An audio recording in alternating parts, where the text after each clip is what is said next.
with the SGSC2 online show match. It is today. I actually messed up the original poster. Sorry to everybody who saw that is watching this in future.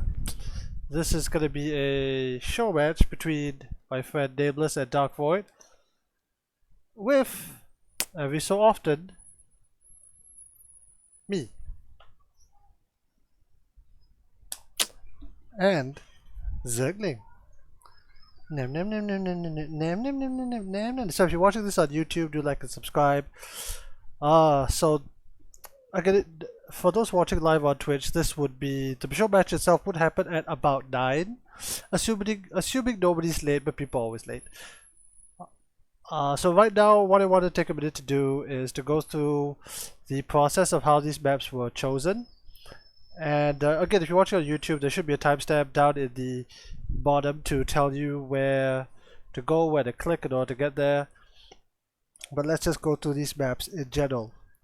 And I think this is really important because one of the things that could possibly keep StarCraft 2 going even after the the deal with ESL runs out, when esports winds down, is to keep the game going and keep it at least somewhat fresh, is the map pool.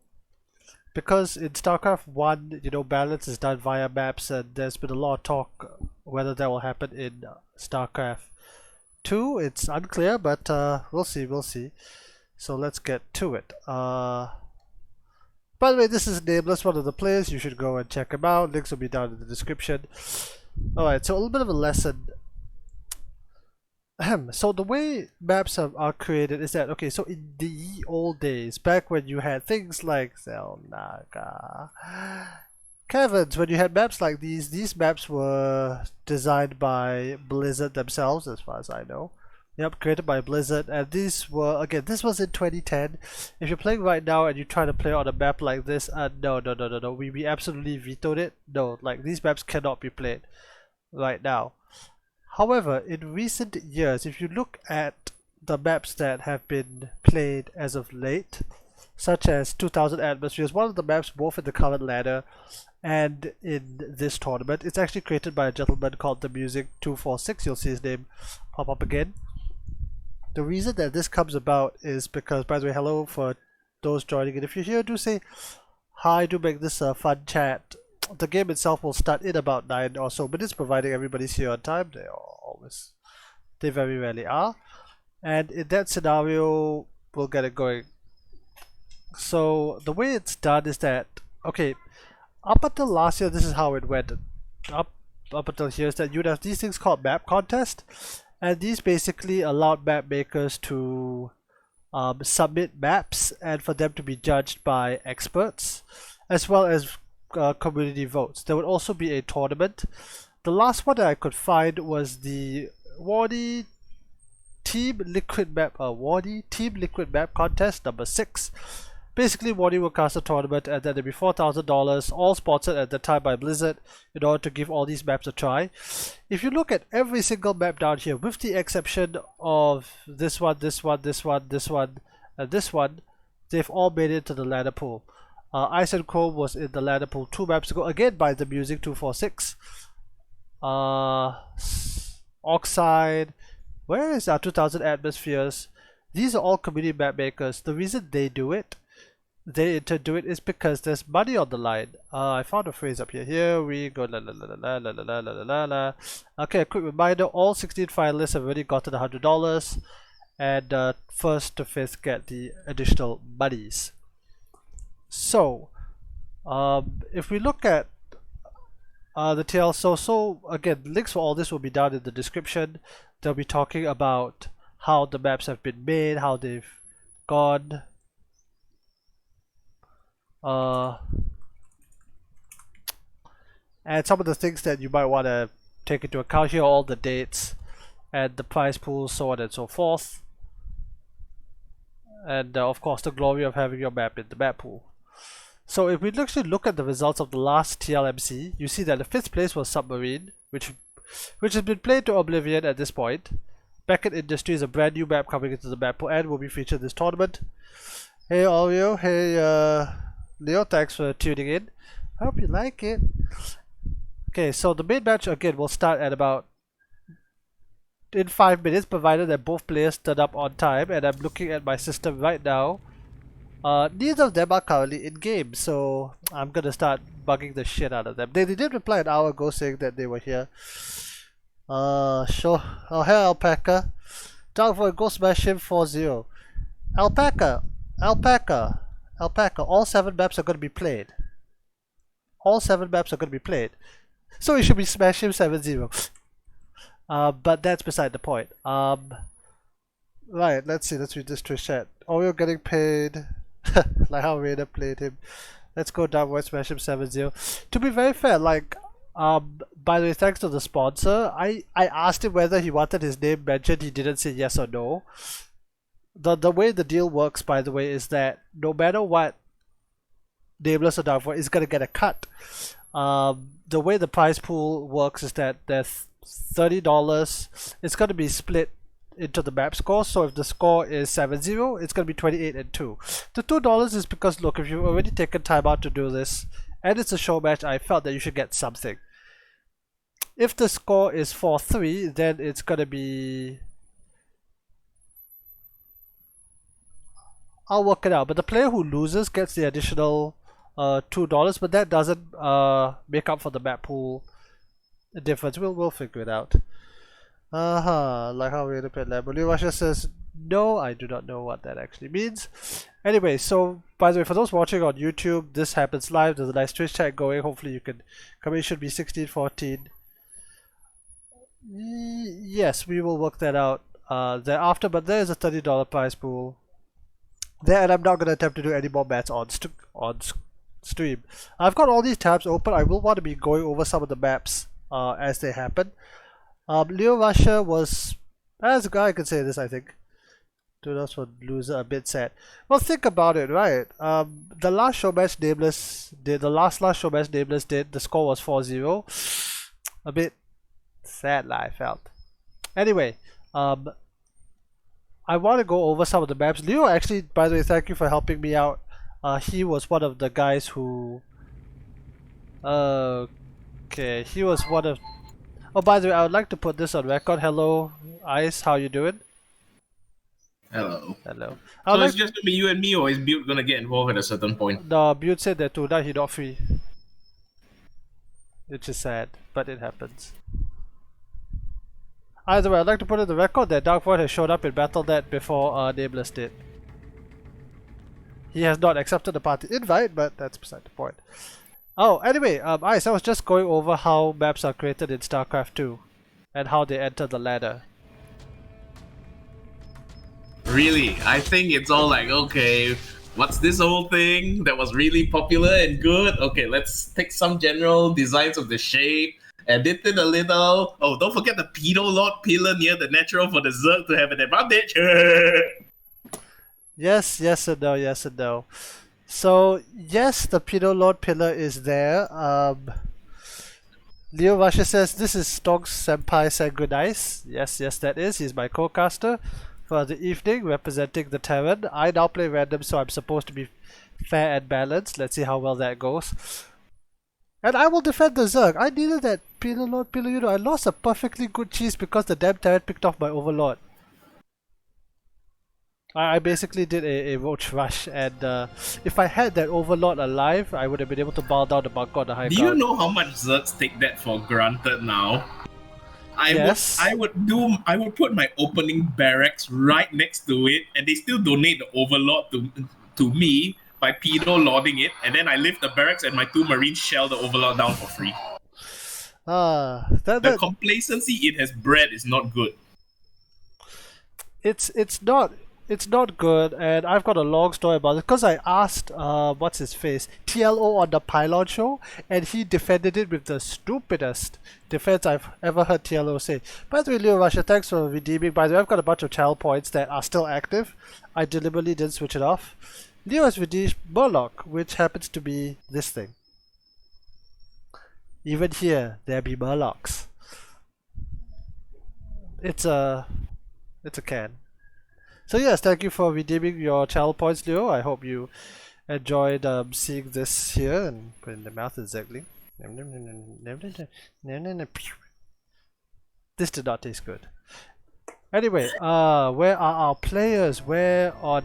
Okay, so Darkvoid is in the game, but he didn't accept the party invite. Nameless is nowhere to be seen on the BattleNet right now, so we have to wait. Okay, no. Darkvoid says toilet, then I'll come. So you gotta relieve your bladder. You gotta relieve your bladder. Um, by the way, Synchronize, as an additional point, do keep an eye on the stream in case I do something really dumb, like forget to switch the scenes. Oh, by the way, here's the fancy graphic I did for the show match. Hope you guys like it. I will be updating this as time goes on. I forgot to show the score is currently at 0-0 because we haven't started. We will most likely be playing this in order with the exception of Belshire, Vestige and Nautilus. There's something important to note, which is that for some reason, okay, for Nautilus I know why, but for some reason I can't find Belshire Vestige on NA. We will be heading to Korea to play that game. So most likely it's going to be all of these, then Blackburn, then Belshire Vestige, then Nautilus, because again, it's easier to one-shot go to Korea and see how that turns out. So that's going to be a bit messy when we transfer over to Korea. Belshire Vestige, Void Edition, Nautilus, Abyssal Reef. Well, I like that you put 16-bit and Abyssal Reef up front, although I would gladly switch their positions. Ironically, I just put this in alphabetical order because I wasn't thinking about how it's gonna be done. It's in alphabetical order. Alright, so it's official. Darkvoid is here first. Leo says direct party strike later, boys. Yes, you guys can. I think Leo's gang and the other Malaysians playing with them might actually hop into our party in the end later, for all we know. They might. I've asked Leo if he wants to come on. I'm actually really eager to start playing this Power Rangers fan game called Beats of Power. What is this thing you speaketh of? Have you played Streets or Rage or Final Fight before? Basically, you comb the city, you beat everybody who tries to beat you up on it, then there's a boss, and then you move on. It's a very old genre, but it's a very well-made love letter to the era and the Power Rangers. I will be honest, I have not heard of those things. Okay, never mind. Anyway, let's wait for Nameless for the time being. If it comes down to it, maybe you can approach Leo for the chance to enter their custom 1v1s. Then we can cast some of their stuff until Nameless finally gets here, or we can even replace Nameless if it comes down to that. Yeah, I'll give some time. He just responded in Discord, so he is at a device of some sort. We just need to wait and see. He's at a what of some sort? No, he replied in Discord saying, hey, so... and it says here he's playing... here he is. I think he might have accidentally hopped to Korea. Because I told him that we need to... Two of the maps we need to go to Korea. Okay, he's here. Alright, okay, we're about to start. I was hoping Build would be here so I could take a siesta or two along the way. That's most unfortunate. By the way, for those here, do go out, spread the word, tell them we're doing this show match. Homemade wall.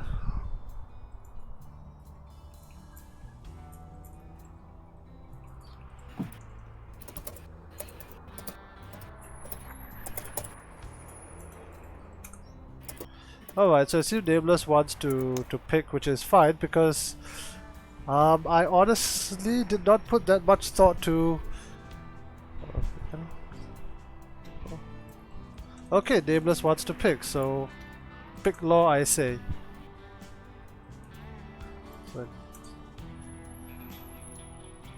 Alright. Well, if you're insisting on all 7 maps being played, then there's no real need to pick, is there? That's what I'm saying, but Nameless is like, oh, it'll be more fun to pick. Oh, okay, pick lah. Then decide. Let's go. Come, the people want to see either Zerg blood or Marines getting eaten by Zerglings.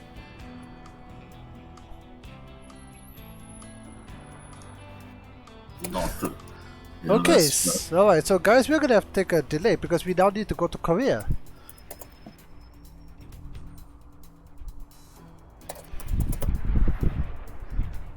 Alright, I'm gonna switch the scene so you guys can see how the pick band is going.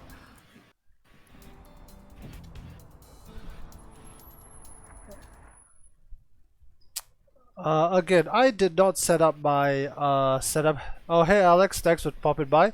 Oh, for those here, Ed from Singapore, do remember the SSL is on tomorrow, Alex, right? Right, Alex? SSL? If you exclamation mark SSL should bring you to the Four Kings website, which should then bring you to go check it out. So that's a standard 1v1 tournament. Yeah, sign up for SSL. If you want, you can ask him to do a direct tournament. Do not contact me about it.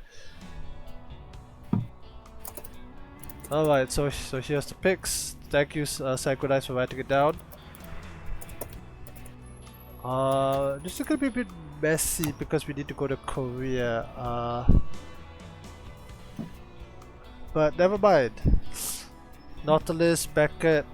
By the way, while they're picking, for those who don't know, Nautilus is actually the 4-player map that was just played in the GSLs, and the spawns are going to be completely random.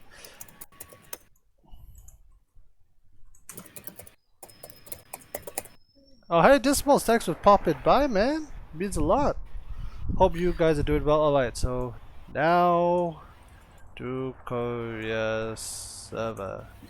See you there. Wait, do we really have to? Yes, we do.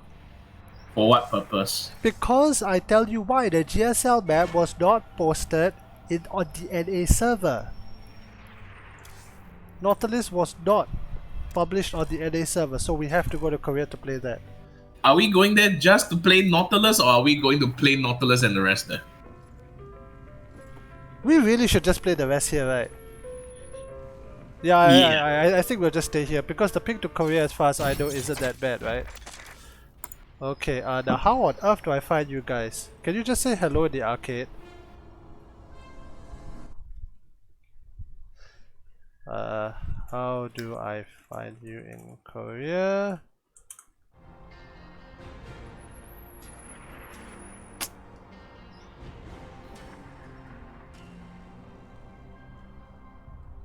Alright, so guys, sorry for the delay. We'll most likely be shifting entirely to the Korean server because actually there will be something. If they start complaining, we go back to the American Singapore side. Yeah, that's fair. Wrong link. Alright. In the meantime, do go and sign up for the SSL. I will change the link after this stream or during the downtime. Let me post it in the chat. I have to moderate the night bots because there are times I come in and I get scammed. Okay, now how do I find everybody on Korea?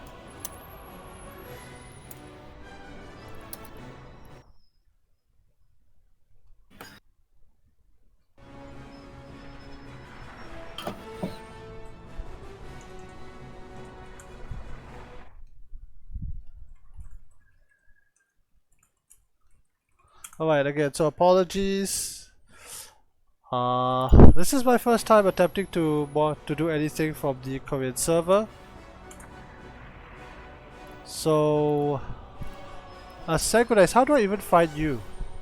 I found Nameless and me have added each other previously, but that's all we got. Alright, then I just need to find you guys. This is... let's see if this works. Oh my god, my nickname here is still Harley Quinn. Okay, I found Darkvoid. This is a bit of... okay, so can you find me then? You go find Nameless first. I found Darkvoid, that's the thing. Okay, search Space Marine for Nameless, I think. Capital S and M. So I search in the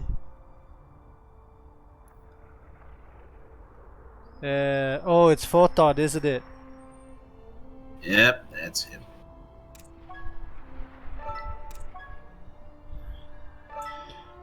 We are here because Nautilus is not listed on NA. Can you like ask Nameless and then join party from his side if you're already friends with him? Like yeah, so here's the issue. Nautilus was not published on NA. I had to go to Korea to find it. The other map that has to be played on Korea is Bastia Vestige because I could not find that on NA either. And it just doesn't. Basically, yeah, those two maps. Oh, but okay. Yeah. Come on, don't make me spam it.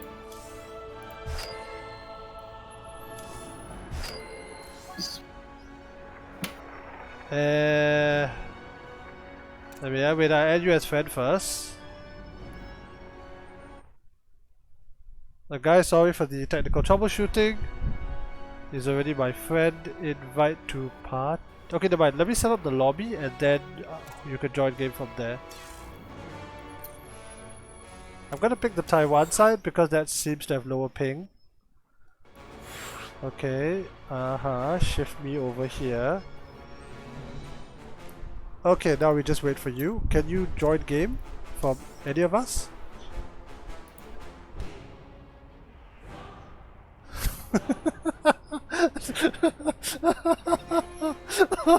Oh god, the language is Korean. Which one is Darren? Good lord. I don't know. Oh wait, no. This I said this wrong. This is 2v2. 1v1. And I need to shift everybody again. So done.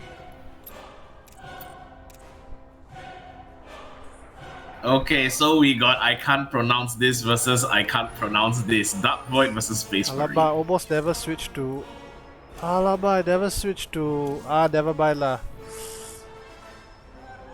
I forgot Observe Plus. This was TVZ is always fun. You're gonna see a TVZ on a 4-player map. You tell me where's the last guys in the chat. You tell me where's the last time you saw that. On the GSL, pretty recently, I would say. Was it TVZ? I remember got TVP and PvP. Okay, anyway, they're ready. Let's go.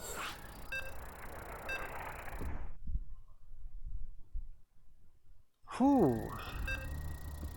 Let's hope this doesn't crash.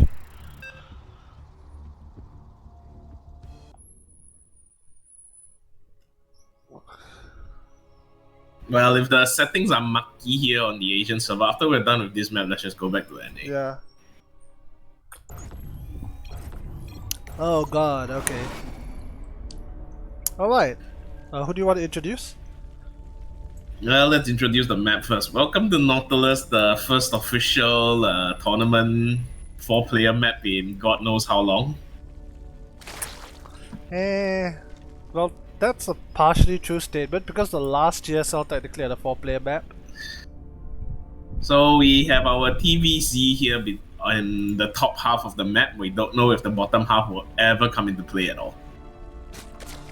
Well, it would be really cool if somebody took a hidden base, but let's be very real. If there was a somebody, that somebody would be Terran. Because you can hide shit on 4-player. Yeah, the Zerg would organically hit there anyway. Yeah. Well, it looks like Nameless, who is going on the current ID Photon, is actually going to get quite lucky because his scout is heading in the exact right direction it should be, probably out of sheer luck. And that's going to create this interesting dynamic where Nameless will almost certainly... Wait. Would a Darkvoid know when Nameless spawned just by the timing of this Overlord shows up? Well, if that Overlord stays on top of the pedo pillar, which I talked about earlier, you will know. Then it becomes a one-way street in terms of information exchange. Okay, let's see what he sees. Okay, is he gonna go? No, he has to go more, right? He needs to check like is the enemy. Yeah, but here? he can look at traffic in the natural and deduce from there still. Well, Photon's Overlord is moving away. He might actually totally skip this oh main and my see nothing. gosh. You're okay, well, that's unfortunate because Darkvoid also came directly across and now he knows where Nameless is. I don't know whether Nameless will be able to deduce this. Nameless can guess based on where that SCV's trajectory is, where Darkvoid is also. Well, I hope so because Dude, come oh, on. Smart people play StarCraft, alright? Anybody who's playing this has shreds of common sense and some intellectual reasoning and deduction. alright. And is the Reaper gonna get the nope, nope, he's not, The Reaper's not gonna get the drone. And the first Reaper visits Photon's natural. Maybe get a link? Probably not though. Yeah, this dance has been seen hundreds of times by different players, and it doesn't deviate too much. Sometimes a link dies on very rare, precious occasions. You see a drone die, and maybe once in a while you actually see the Reaper get trapped and die. I do feel that, you know, Terran players, especially for maps that are known, you might as well just head straight to the third because you could do more damage cancelling or delaying the third than you will ever do in the main. Because there was a drone hiding by the extractor up here, and in fact Nameless specifically told me to go and hide drone up there because Terran players might, you know, stop your expo. And then what you're gonna do, you're gonna have to wait for speed to be done or the queen to push out to take the base that you wanted to take. Well, agreeable, but there's sort of a choice of which one to prioritize as a third. So it kind of ends up like, oh, you block this, let me just grab the other one. Sort of like how you see Protoss forcing Zergs to take their third, but in the end the natural gets taken anyway, and not much changes. That happens. The caveat is that on certain maps there are certain bases that are preferred, probably because Lambo said so. But logically speaking, you never want to take the triangle third because drops are very, well, it's very droppable, right? You go up high ground, you go up low ground, elevator here, elevator there. That being said, Nameless did mention, and again he's my Berserk coach, he did mention that on certain maps it might be better to take triangles, if not the rush distance is very far. Well, some Hellions coming. Some firepower. Ooh, gets a drone I think. No, doesn't. No, one link. Alright, so let's see what Darkvoid is doing. Is he going battle back? He's probably going... Is that a fusion core? Yeah, he's going BCs. Oh gosh, there's a lot of dead space here. Oh boy, there's a lot of dead space here. I actually, by the way, I do agree. I actually think that TVZ is probably the most fun and dynamic of the matchups to watch, followed by PVT. Then you have PVZ after that. The mirror matchup's a bit of a wonky one because it's a cheap fiesta. Yeah, but the best mirror is still PVT. The best mirror is still TVT. Okay, this Viking is going to narrowly miss this Overlord hovering over here and head into the main. By the way, I love these little spaceships that are down here. They look so cool. Oh my god, imagine that was you. Anyway, we've got a lot of Hellions here. I know what those are. Those are the really annoying things you kill in co-op. They are boss units. The Kalmorian pirates. Yeah. On Rifts of Korhal. Where is the battle cruise? Oh, battle cruise only just started. Yeah, it's okay. Okay, that Viking gets one drone at least before it kicks the bucket. How's the Hellion fight? Nothing really happening too much until this very moment where the middle line is exposed. Let's see how many he's actually able to do. You need to focus fire down the drones. Oh, these drones are gonna get barbecued. It's bad, it's really bad. I also apologize, I forgot to turn on the thingamajig. In the end, a total of 4 drones go down. I don't think that was really worth it because you want to pair that up with the battle cruiser and do a lot of damage. As opposed to, you know, right now. Yeah, if he didn't dive, he could keep that Hellions and keep the Viking and do a 3-pronged attack instead of just warping the battle cruiser in. So it looks like a mech foundation is going up for Darkvoid right now. Oh yes, it's probably gonna be battle mech. This is what Darkvoid was kind of famous or known for before the map pools got kind of bad for battle mech. This also wouldn't be the first battle mech game I've casted of these players, or the fourth. Okay, it looks like the battlecruiser is not going to be teleported in, but it's going to drift across the sea instead. That's fine. You can keep the teleport as an escape tool and repair it up, then go again. Well, Nameless knows that BCs are coming because it just killed the link. I wish Nameless really did do a scout, because if the BC had teleported any sooner, it could have done a decent amount of damage because there were no spore callers. Oh wait, no, spore callers are now done, so...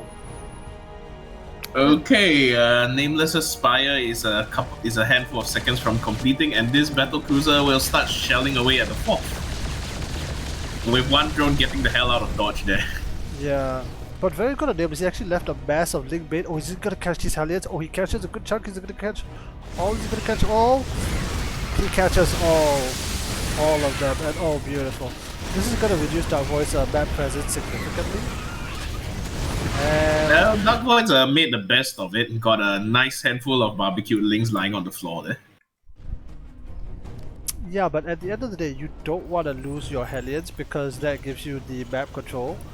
And with those gone, Nameless is gonna drone up significantly. Okay, it's already on 76 workers. And here's the thing about playing back or battle back. If the enemy player just, you know, throws an ungodly number of link bait at you when you don't have your critical mass, you're in a lot of trouble. You're gonna lose. Okay, Yamato on the most high energy queen before the battlecruiser heads home for repairs. Yep, good shot, good shot. But overall, the early skirmishes have played out deeply in Nameless's favor. By the way, thank you, Leo Russia, for contributing to that. Point goal, which I don't actually understand how that works. If you guys have channel points, I guess you put it in there, or you can use it on one of the many other things I've set up. You know what? This game has a lull. I want to talk about something interesting. Do you know who is Revenant, Red Gunner guy? I saw him on the skate poster, on the Escape Mall billboard promoting Starcraft esports. Revenant. I know of him. I spoke to him on Discord a couple of times. He backs Nameless's own show matches, the ones that Nameless organizes. So cool dude. He's also an ex-player, and I think he played. Oh, I forgot what he played in Warcraft 3. Oh, Copters fight the battlecruisers. Nice.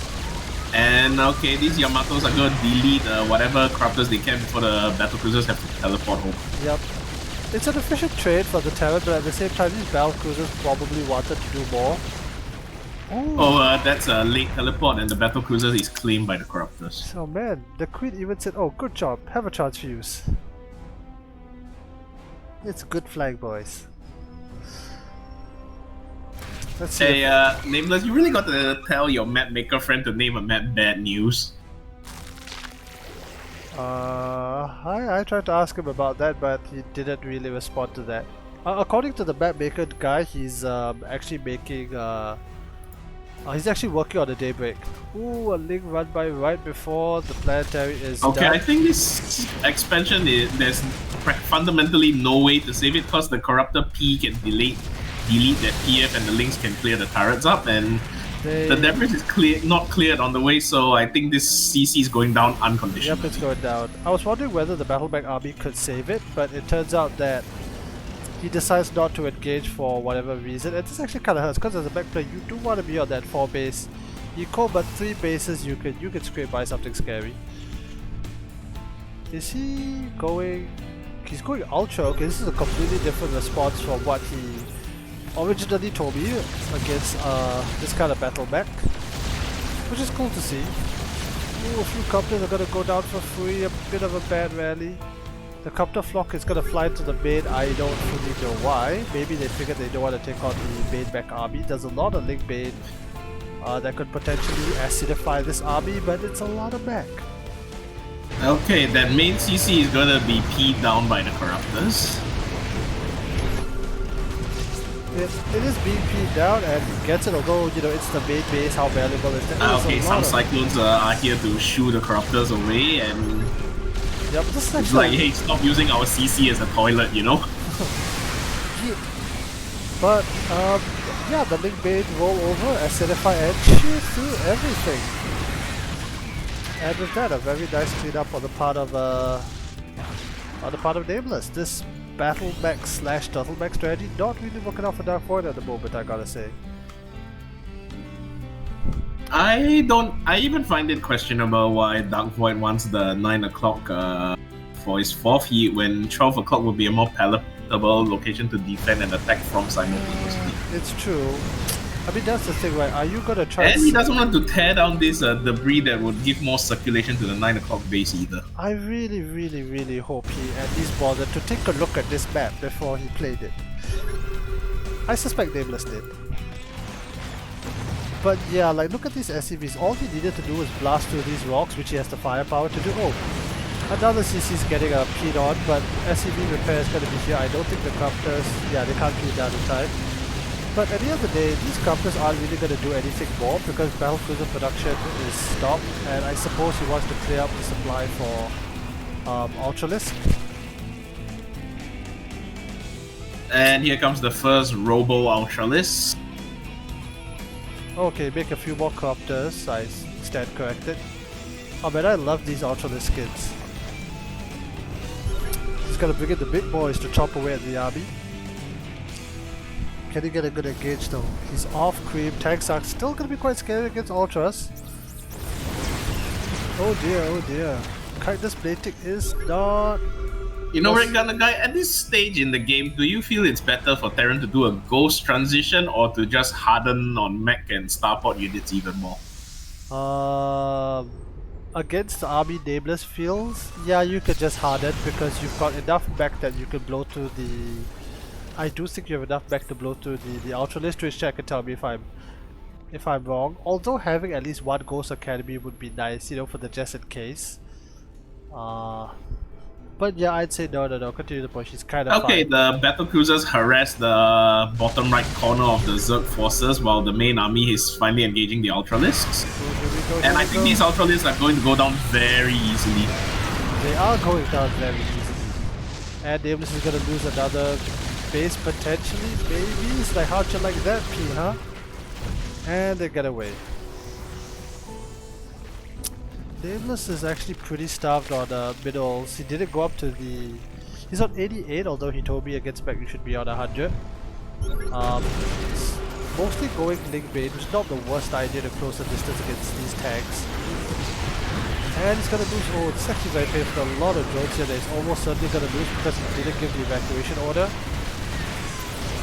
The Ultralisk engaging at a kind of an awkward angle. Yeah, the Queen's not quite keeping up with the Ultras to keep them permanently healed up. And the Ultras are taken out together with the Queens by these 4 tanks that have been shooting pretty much for free.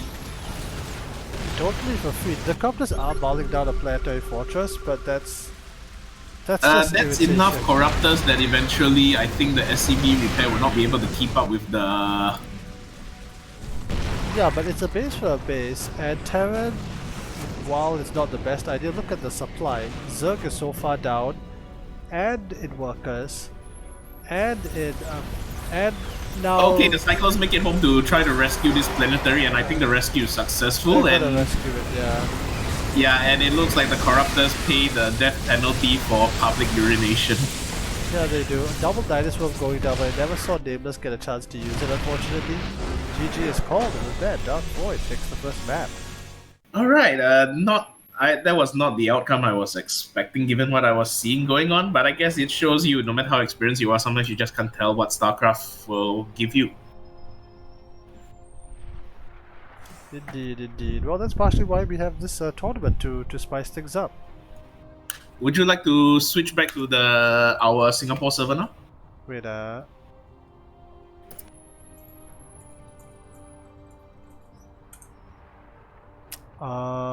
Darkvoid says, I think Taiwan ping is okay, but then I need Nameless to say whether NA or basically Singapore or Come on, let's all go home. we have to come back here for one more map, by the way. Do we? I don't think. Yes. I think everything else is represented. No. Belshire Vestige is not on NA. I looked. If you can find it on NA, awesome.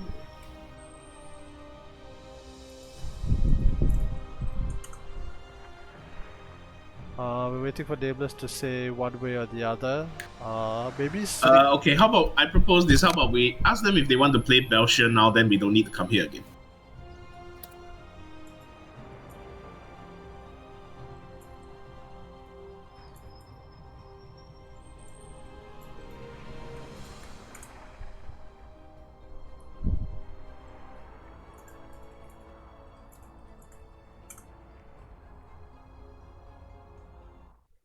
Right, so let me do the cool thing I had planned. Time to update the score.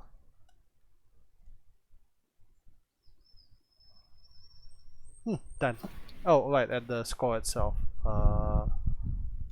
Edit. Currently at 1-0. Alright. Alright, so we're gonna go to Belshire first.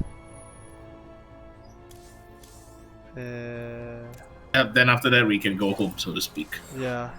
So they're gonna swap Belshire and Beckett. Yeah.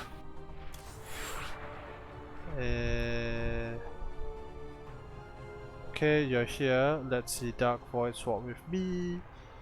I don't know why this is in English.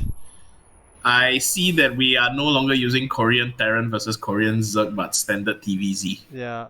Alright, so while they talk about the map, which had been announced for a while now, this is a map by a gentleman called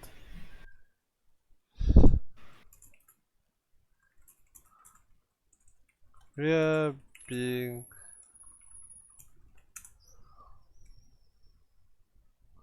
Alright, so this is done by a gentleman called Sky Pirata, I think, if I'm pronouncing it correctly. This map. Oh, hi Sky Pirata. Yes, I found the map on Korea. Thankfully we're out in Singapore, so the ping isn't that bad. My phone is working. Yeah, so Sky Pirata is the guy who created this map. Basically what he did is that he added the speed zones here and he widened the ramps. If you look at the old Belshire vestige, which I actually have here, this is the old one, this is the new one. Do follow him on Twitter. He oh no, it's okay. It's fine. It's fine. The game is gonna be casted right about now. GLHF because the two players didn't.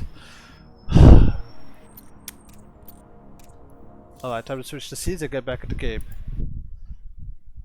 Yeah, no worries, but again, thanks for creating the map.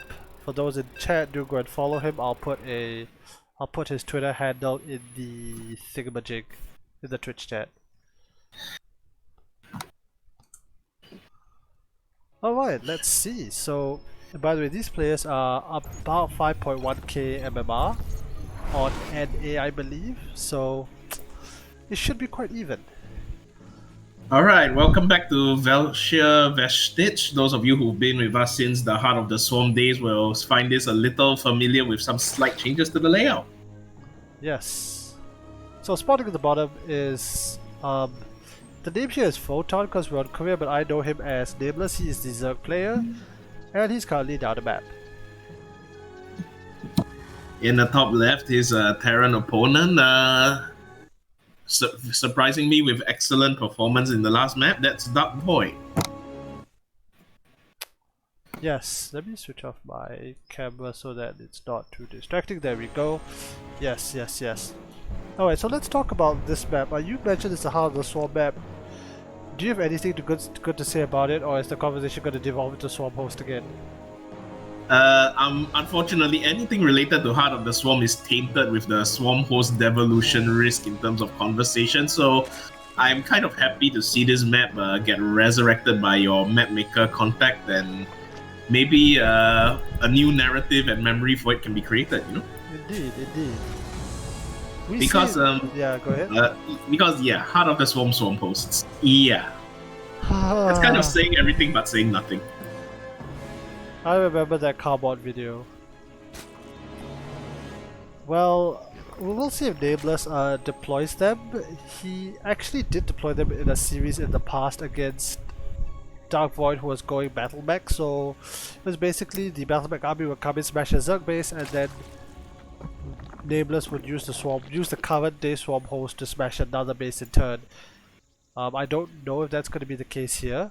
Some of the real changes that, if you remember, is that I think the ramps have been widened, and definitely acceleration zones have been placed at the center that simply did not exist back in the day.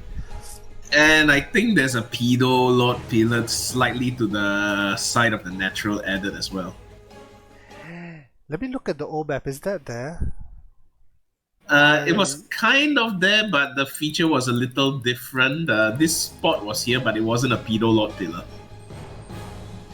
Huh. Well, that's an interesting point, right? Because Nameless is actually just sending the Overlord straight into the main. He probably has not considered the Pedo Lord pillars. No, he doesn't. He stops it right there. Okay. I think this place is also Reaper ramp unfriendly. I don't think there's a hopping point for the Reaper to get into the main at all. By the way, Skype in, if you want, you can always chime in with ideas and thoughts on this. But yeah, I don't see one. Looking at the way okay, maybe my eyes are tricking me and there is a very tiny one, but I don't think it is one if you look at the Darkvoid base. So here's the usual song and dance with the Reaper, but no drones or Zerglings have been taken out yet, and the Lings had enough of the handguns, so they're busy scratching away the unbuildable bricks. Oh my gosh, I need to do that more often. I've lost at least 4 or 5 games because of that.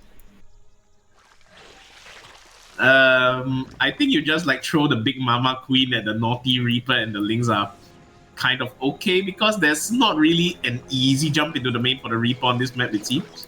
There isn't. I prefer those jump spots more to get scouting so I don't have to scan. That being said, that's actually more important against Protoss to know what opening they're going for. And it's actually going to be a slightly different opening. It's going to be a Liberator with STEM, so we're going to get a bio game out of Darkvoid. Oh, Skypeeder says there is a Reaper ramp / stairs. Is it this spot? Because I don't see it to get into the main. Wait. Does he mean this area to the or touching the edge of the map? Did he make those jumpable now? The place where all the coconut trees are? Oh boy. A couple of helmets got into the middle line, but I don't think they're gonna get more than a single drone. There's one, and let's check the fatalities. Yeah, one drone. She said, Skypeeder says yes, it's this. So yeah, there is a Reaper jump spot. I guess Darkvoid never checked it out. I don't know if this is gonna suffer from the Liberator because some of the legacy of the Void, this is a very wide open set of bases with plenty of space to chase the Liberator away from, so... Yeah, but here's the thing, the range of the Liberator and the Queen has been nerfed, so we're gonna have to see whether this plays a factor. You can reach the drones, right? The Liberator is actually not shooting despite deployment. It's like, oh, I missed, okay, let me move closer. Yeah. Okay, and Nameless sees that, but one drone takes a hit on the way out. Oh no, the third base got hit pretty hard. A total of 12 drones have died due to that multi-pronged attack. And the Liberator comes back in. And is now properly on the middle line, and the drone dies, and another one. And the Queen takes a shot. And the Spore gets up and it's grumbling like an angry grandpa. Stupid kids can't do anything right. Yeah, so here's the thing about this map is that there's actually the creep doesn't go all the way to the back. And you might need to place a tuber here just to get this Queen to walk, and here comes that Liberator again. And the Queen now has to go all of the way around the hatching. And the Spore grabs his shotgun and aims at the Liberator, scaring it off for now. Yeah, but the Liberator, again, the thing about this here map, and again, Skype is not your fault. It's tiny, I admit, it's not possible to see on the bottom main. Oh, okay, talking about the Reaper jump spot. Yeah, I suspect it's the one here. Boink, boink, I guess. Yeah, I speculate that is it, but if I don't see the Reaper actually use it to hop, I can't confirm it, you know? Yeah, that's fair. Because the Reaper from Darkvoid's may just left straight away, because that's how you would go. Now, Nameless is... Can he hold this push is the better question. I don't think this is really a push. This looks more like a expendable harassing force. Not quite a push yet.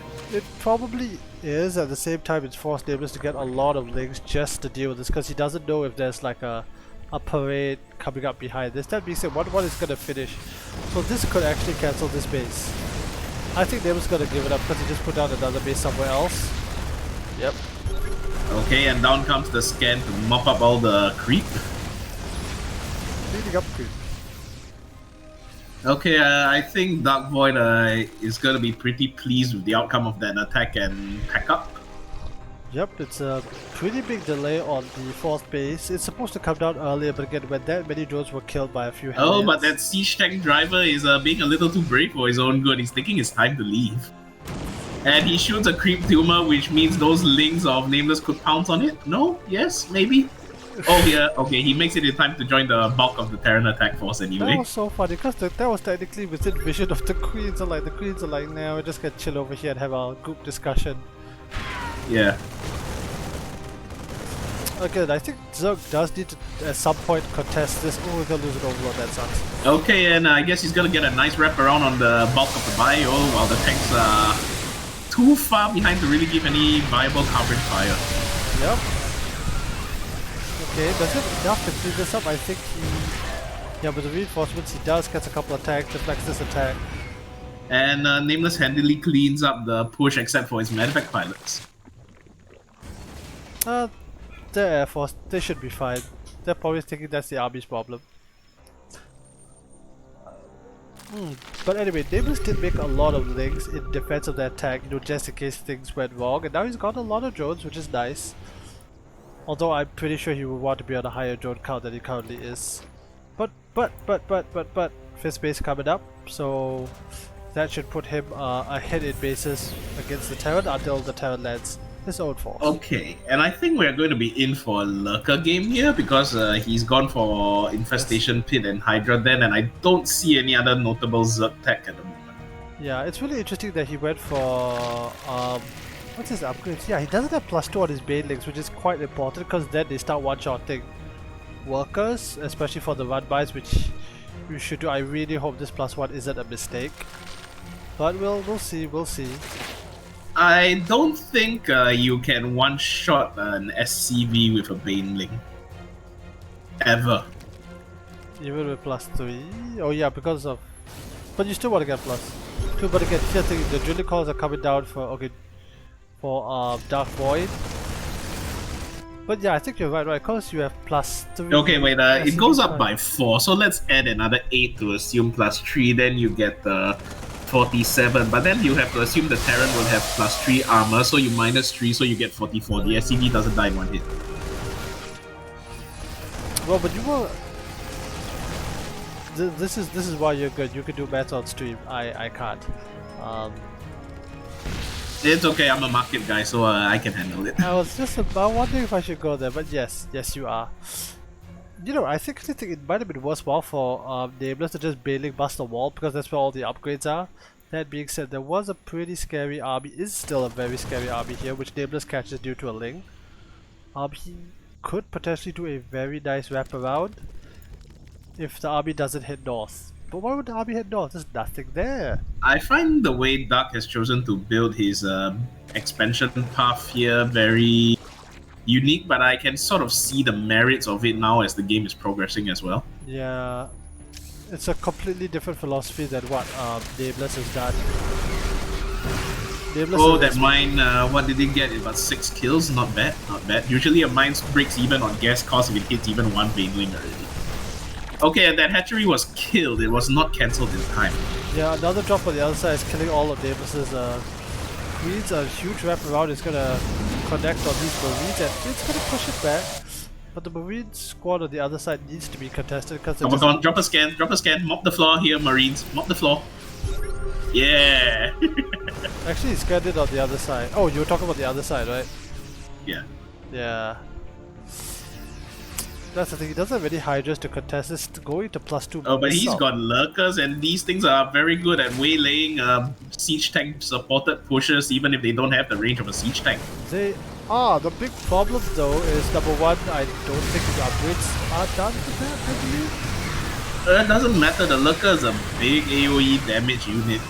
It's an area denial unit. It It's is. basically, you know, if there are lurkers there, you don't want to walk there unless you're a Liberator or Banshee or a Battle Cruiser.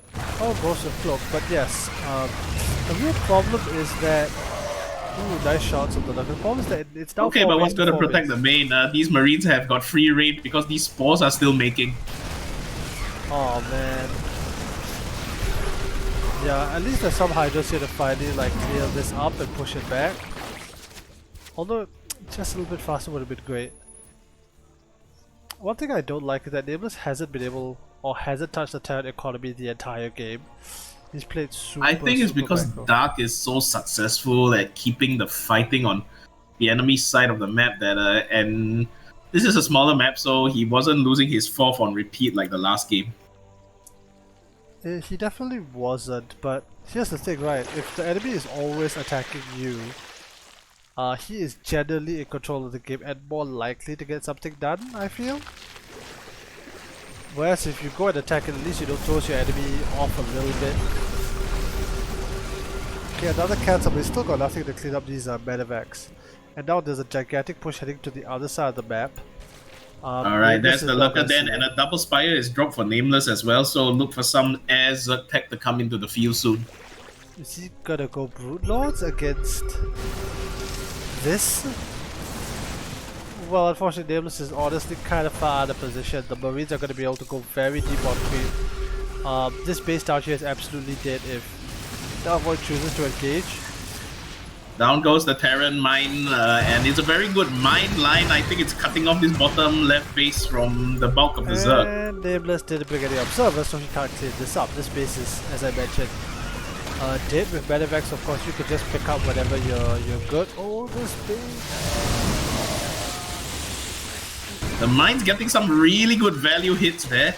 Getting insane value. The bigger problem is that Nameless didn't bring any overseers, or maybe he did it and they died. So these mines are actually going to be able to fire again and again. I like how the again, 3 SCVs are repairing the and CC instead of dealing with the one Zergling that's scratching them, and it...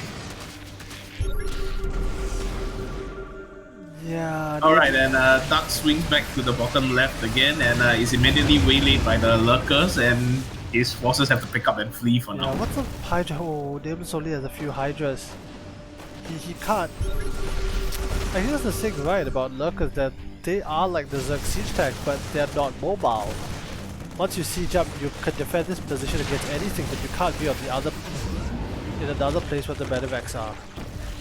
Yeah, I think they are a very different take on the siege tank. I mean, even in Brood War, they were basically, when there was enough of them holding an area, it was basically the Zerg sticking up a sign there saying this is my land and don't walk here, you know? Flash would circumvent that with drops, though. It's Flash. It's Flash. He can survive a Zealot rush while opening a 14cc first. Yes, okay, at least the Corptors are out now. I don't think Darkvoid was remotely expecting. And that's one way to deal with medevacs, which is you get your own air force to come in and deal with this. Yeah, agreed. There's a giant army though headed right for his next base. There are Banes here, but there are no lurkers. Dark is a vicious 1-2 puncher. When he's done on the other side, he's ready to hit you on the other.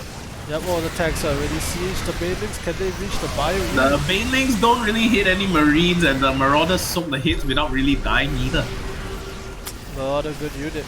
And the Lurkers are too late to the party, but they can at least guard this lower ground 4th base. Yeah, they could try. And Dark decides to mop the floor in the meantime. Okay, there's a nice counterattack going, but it's a planetary fortress. What are you really going to be able to do here? If you went for maybe they can scratch their names into the CC before it dies. in blood.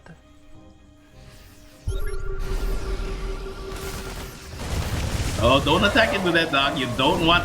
Your units are gonna turn into satay and shish kebab.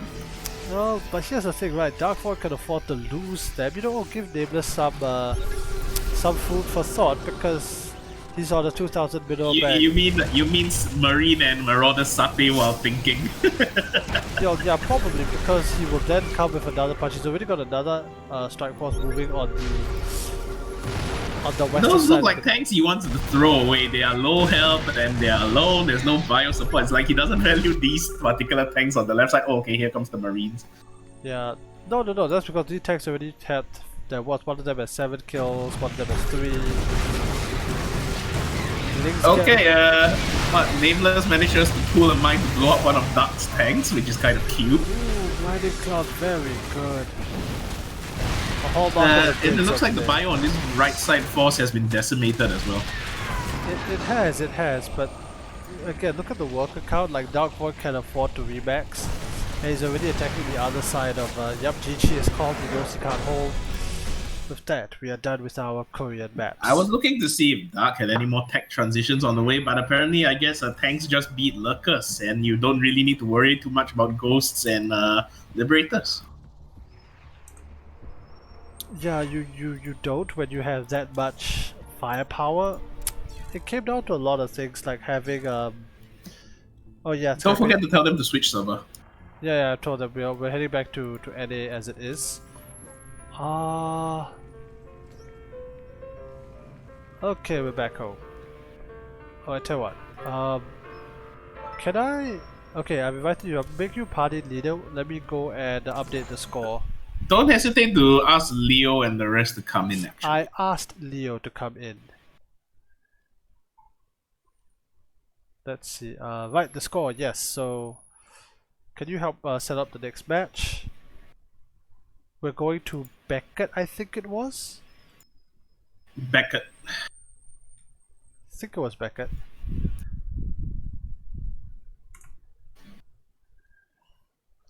Yeah, Skypeater. Hopefully we'll get a chance to do this again. Maybe with either this map or another one. It's definitely not going to be TVZ. I don't have Darkvoid on my friend list. Oh, okay. Let me. Okay, there it is. Yep. Right. Let me do this proper. Tavern. Duplicate. Nope. Wrong one. Copy. Paste. There we go. Hey, tell you what, let's reload it on oh right, yes. Beckett, right?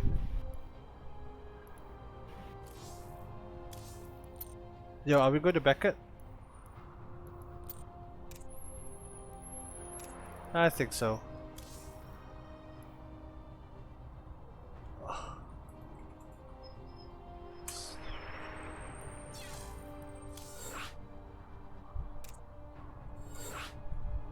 Yes.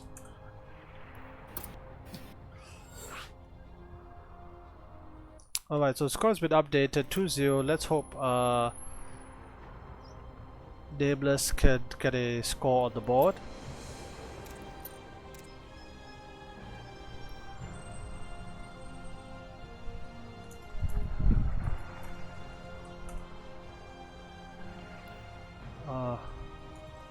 Alright, Nameless has switched himself to Zerg, and I guess we're ready for the map on this Fanta Pink map.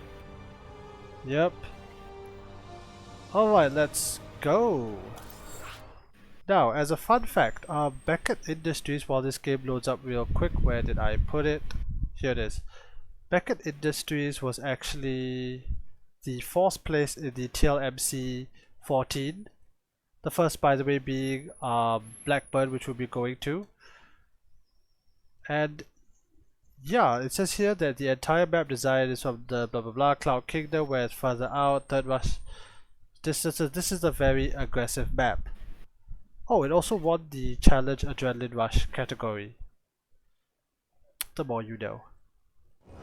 Yeah, those 3 speed zones in the middle make this make the rush distance deceptively shorter than it appears when on first glance. Oh yeah, absolutely. Of the new maps, this is the one that I played the most, and it's got a lot of interesting things like how depending on where you go, your third base and fourth base, it just feels so different to fight and defend against. What are your experiences playing this map as a Terran? Watch out for cannon rushers. Oh, good lord. the probe arrives way sooner than you think, and there's some mischievous things they can do that you don't really expect. I see. What flavor of Cannon Rush? Believe it or not, there was a guy who got into. Okay, I admit it's my fault that I let it happen, but he actually managed to do the PVZ version of the Cannon Rush to me in my main, on the top edge of the base or the bottom edge, depending on where I spawn. Okay, that means he managed to put pylons up here and just slowly Cannon Rush this way. Yeah, put 2 pylons, then like full wall off, then build a cannon behind and stuff.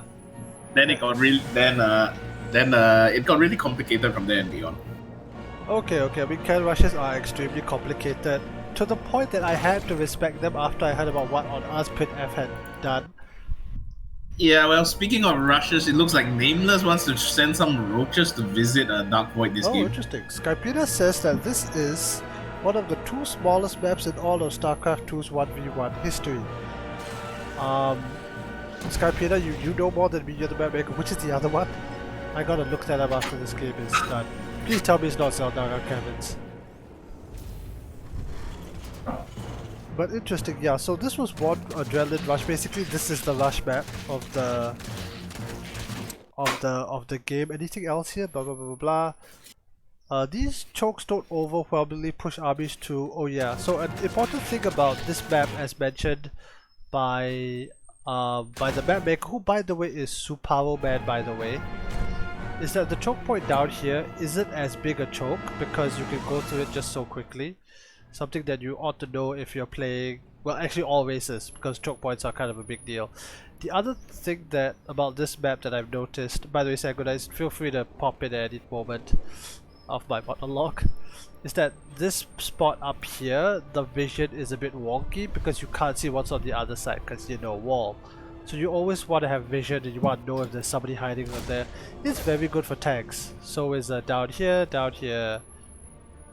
Yeah, pretty much. Don't. I think Darkvoid smells something coming because he's getting the usual anti-roach rush toolkit, the cyclone, the bunker. Safety cyclone's a good idea, but what gives it away? What Nameless is doing is more or less. Oh, but the Roach Warren has been cancelled. I think the Reaper saw it and Nameless gave up that ghost and went for a third. Yeah, I mean the set is definitely late, but it's not that far off back. Or probably an adjustment he had to make while cursing to himself. Look at that nice little Overlord resting on top of its pedo pillar at Darkvoid's natural. Well, it's not that bad. Oh, it's actually terrible because you can't even see the gas. Oh, this is gonna screw over when you play up against Protoss. No, it's not terrible, it's perfect. The Zerg should not get that information for free. I suppose. He definitely should scout, although he's supply blocked. What does Nameless know right now? I don't know, but that Cyclone and Reaper combo is putting in a lot more work than you would expect from this unit pairing. Yeah, this is so much more of a TVT build. Oh, by the way, Skypedia mentions that Jungle Basin, and I don't know if you know that map because I honestly don't at the moment, is the smallest, but it doesn't have the shortest rush distance. Yeah, well, it doesn't have things that temporarily turn units into Sonic the Hedgehog in the middle. It's an older thing, you know. It's the pre-accelerator zone era of maps. By the way, the Adrenaline challenge was specifically designed to make a rush map, and I do think that these... Oh, poor Overlord. And poor Nameless getting supply blocked again. But if you really want to see a crazy rush map, maybe you need to revisit Desert Oasis one day. I'll pull that up on the screen once this game is done. Oh, but this... Is he going battle back? No, he's going... Oh, in fact, maybe we should ask a map maker if they're interested to remake Desert Oasis. I could see some interesting games play out on a properly balanced and designed version of that. Well, Skypedia, the challenge has been thrown down. Nameless's challenges are just beginning, given that he's losing 10 whole drones to a... He's losing 11 and a Liberator sets up in his main. Ow. This is not going well. It's not going well at all. I guess this is what happens when you twist your whole plan and and then it becomes you're on the back foot because you've surrendered the initiative to your opponent by changing your plan. Yeah, but you kind of had to, right? Because once you know a Roach Rush is coming, Terran is like, okay, I get a Cyclone, I maybe get another Cyclone or attack, I I get a think he should Banshee. actually have committed to it at some level, but rather than an all-in, make it like a more containy Roach Rush rather than a killing Roach Uh, Rush. there really I mean, isn't the a. minimal adjustments are better even if you get spotted on what you're gonna do, you know? I don't disagree, but the thing about roaches is that they are so goddamn freaking expensive. There isn't really some. I'm thinking of all the GSL games I've watched. I can't remember I don't remember a non-committed roach push. It's with roaches you have to get a lot done because they are expensive. Don't forget with roaches you have to get a lot more gas and a lot more supply just to account for the damn thing. They are tanky and ravages are good, but they cost so much that it's either you commit, in my humble opinion, either you commit to it or you don't. He mentions that the Sun Station has.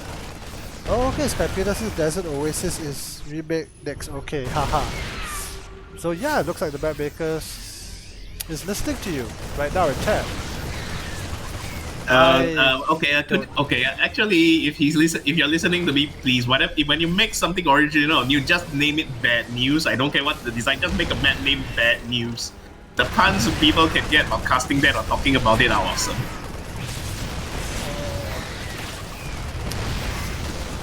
Well, yes, it certainly will be. I don't think Nameless can honestly hold this, even if these baits connect. Oh, wow, that's a good sandwich. That's a good sandwich, and he's forced the Marines to pack up into the medevacts, and the siege tank pilots are going up the lorry. Well done, but I was about to say well done. Then I look at the drone card. Oh god, he's so far behind. It's the start of a comeback. Let's see if he can make it an actual comeback. And now it's going to the main, isn't it? No. Oh, the Nameless decides to tap out. Alright. Yeah, he was too far behind on Okay. Oh, you got something going on in your chat. Is it? Usually I don't look at the Twitch chats. Oh, I look at the Twitch chat. I've got a phone. Okay, Nameless is requesting a 5-minute break. Sky Pirada, I'm sorry if I'm mispronouncing your name. I will suggest this on the map maker's Discord. Sky Pirada says, Leo Russia, I can't do everything at once. Well, maybe with the right incentives he can. Hint hint wink wink. Alright, but let me update the I'm serious. If when you make an original product, just name the map Bad News. Nobody will forget it, especially if it's a well-made map. That's true. By the way, everybody, thanks for tuning in. In fact, you know what? Don't even name it Daybreak VE. Name it Bad News. Okay, if I did this correctly, I should be able to. Yep. I mean, we look at it right now. The Terran is kind of conquering all the maps that he's on. Hopefully, Nameless will be able to do something regarding that. But we are playing through the whole set no matter what, right? We're not breaking even if Darkvoid gets a winning score, right? No, because Nameless gets paid either ways. A bit, at least. Anyway, so for Nameless, for you guys out there, do go and follow him on Twitch. It'll be Twitch Nameless SE2. If you're watching on YouTube, it's already here. Daybreak is already uploaded. Are you? Alaba, why never tweet? I was waiting for your tweet. And also go and follow Sky Parada, Handsome Dude, on Twitter and wherever else he may be. Kingstar, Nameless getting bodied PP heads. Ah yes, the PP heads. Yeah, the first game looked rather promising for him as well. That was his map pick too. So yeah, hopefully he's able to bring it back. Yep, Nautilus is done. I don't need this. I don't need this. Right. So where are we going to next? Have we fully discarded the order of things because we got disrupted by needing to play on Korea? No. He said just swap 2 and 3 because Belshir was supposed to be 3. So do you remember the rest of the order?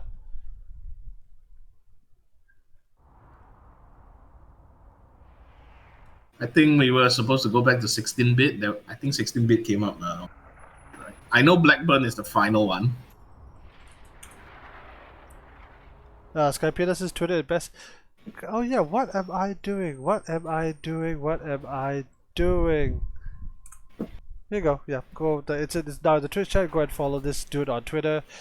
He is putting currently more effort than Blizzard, as far as we know, to actually make StarCraft 2 great. He's also been on the interview for the Map Hackers Delight by the wonderful Creighton Olston. Creighton Olston. Oh, Creighton Olston's name is awesome, man. You know Sanguinize, you know we always have our own, like our aliases, Sanguinize, Darkvoid, Nameless, Red Gunner guy. This guy, Creighton Olston, is his actual name. So when they write it down, it's Creighton Olston, Creighton Olston, Creighton Olston, because that's his handle. I love that. But yeah, I think the next one is 16-bit. Alright, so for those watching, like when myself and Sanguinize were discussing this map, we chose it for a very specific reason. It was because we wanted this map, or we wanted at least one map, to have a back expand. What do I mean by this? Okay, so you have your main, you have your natural, and then everything else. But you also have a pocket expand here, which basically means you have a free base in your base that is effectively extremely safe. I'm very curious how the players would take this because there was another map, Neo Violet Squares. Neon Violet Squares SC2. Here it is. So this also had a back base here, but on this particular variant of the map, players started taking that for completely different reasons. Certain players would take this back base. Okay, you take your main, you take your natural. Some players would completely ignore this and start expanding outwards. Some players would take this as quickly as they could. And the reason that was kind of like discussed among the commentators was because, well, here's the question, right? Do you want to take the easy base fast so it's harder to harass and can Zergus play against Terran, the very droppable race, although Protoss will do the same nonsense to you? What Prism Zealots? Or do you want to like expand out normally and keep this base to yourself later in the game where it's harder to take a fourth base? And this applies for... Alright, they're ready to go. They're ready to go. Okay, excellent. Thank you for moderating that back into game. Is it 16-bit?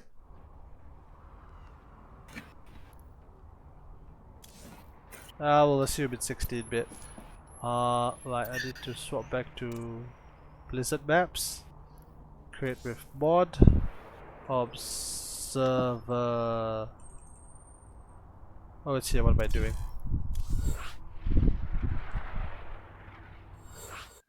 Okay, scenes has been switched. Oh, by the way, this map was this mod was created by Nice Username. Go follow him on Twitter.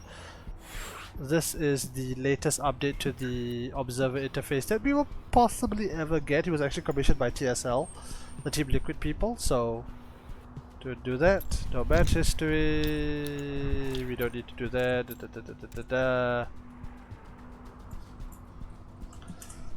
Alright, let's go.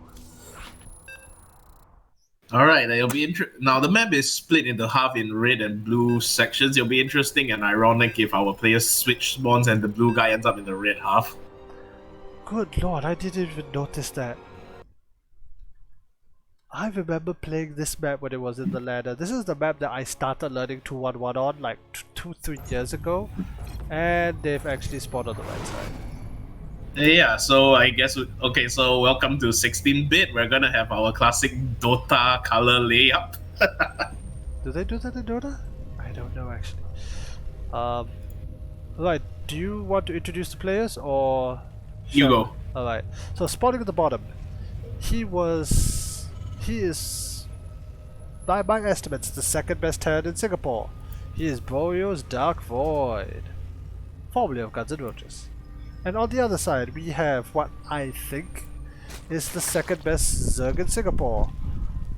Actually, I don't know where Revenant is in the rankings, but as far as I know, the second best Zerg in Singapore, hopefully you can take a map, it is my mentor Nameless from Okay, Gadat. now that you've brought that up about who's the best Terran in Singapore. According to Deloro Alex, who runs the SSL, by the way, join SSL, he says it's Hero. I'll make time and effort to join eventually. Yeah, Just sure. so bogged down by real life now. It's okay. You show up. Not all of us can have a nice career doing exactly what they love, like tastosis, sniff, sniff. Ah. Anyway, so it looks like Nameless is actually going to take his forward base. I hope he notices that there's a nice pocket expand. Maybe he takes that at his third. We'll have to see. He might even not take it at all. Maybe he wants to get the creep out there faster. That's a very good point. Do you remember what the meta was like when this map was in the map pool? Because this was like a year and a half ago. Mothership core overcharging pylons which yeah. shot down my entrance like cannons. That did happen, yes. Oh, by the way, And Adepts 2 shotting marines. Yeah, that was before the Adept was nerfed, right? I think the Adept was nerfed like one map pool after this. Adepts were good units back then. Actually, they still are. I still like Adepts. I remember that this binary on the map meant something, but I can't remember what it was. I think Liberators had an unkillable spot here also.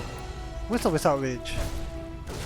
Before the range got nerfed, and then the Queen's one also got nerfed subsequently. No, because I remember Liberator. Oh, almost gets a drone, but it doesn't. Anyway, but yeah, I remember that there were certain maps that if you went Liberator range, it was actually untouchable. Like Zerg could not deal with it. Yeah, but the problem with that Liberator range, you needed a fusion core. I think this might be one of them, and Acolyte could have been one of them also.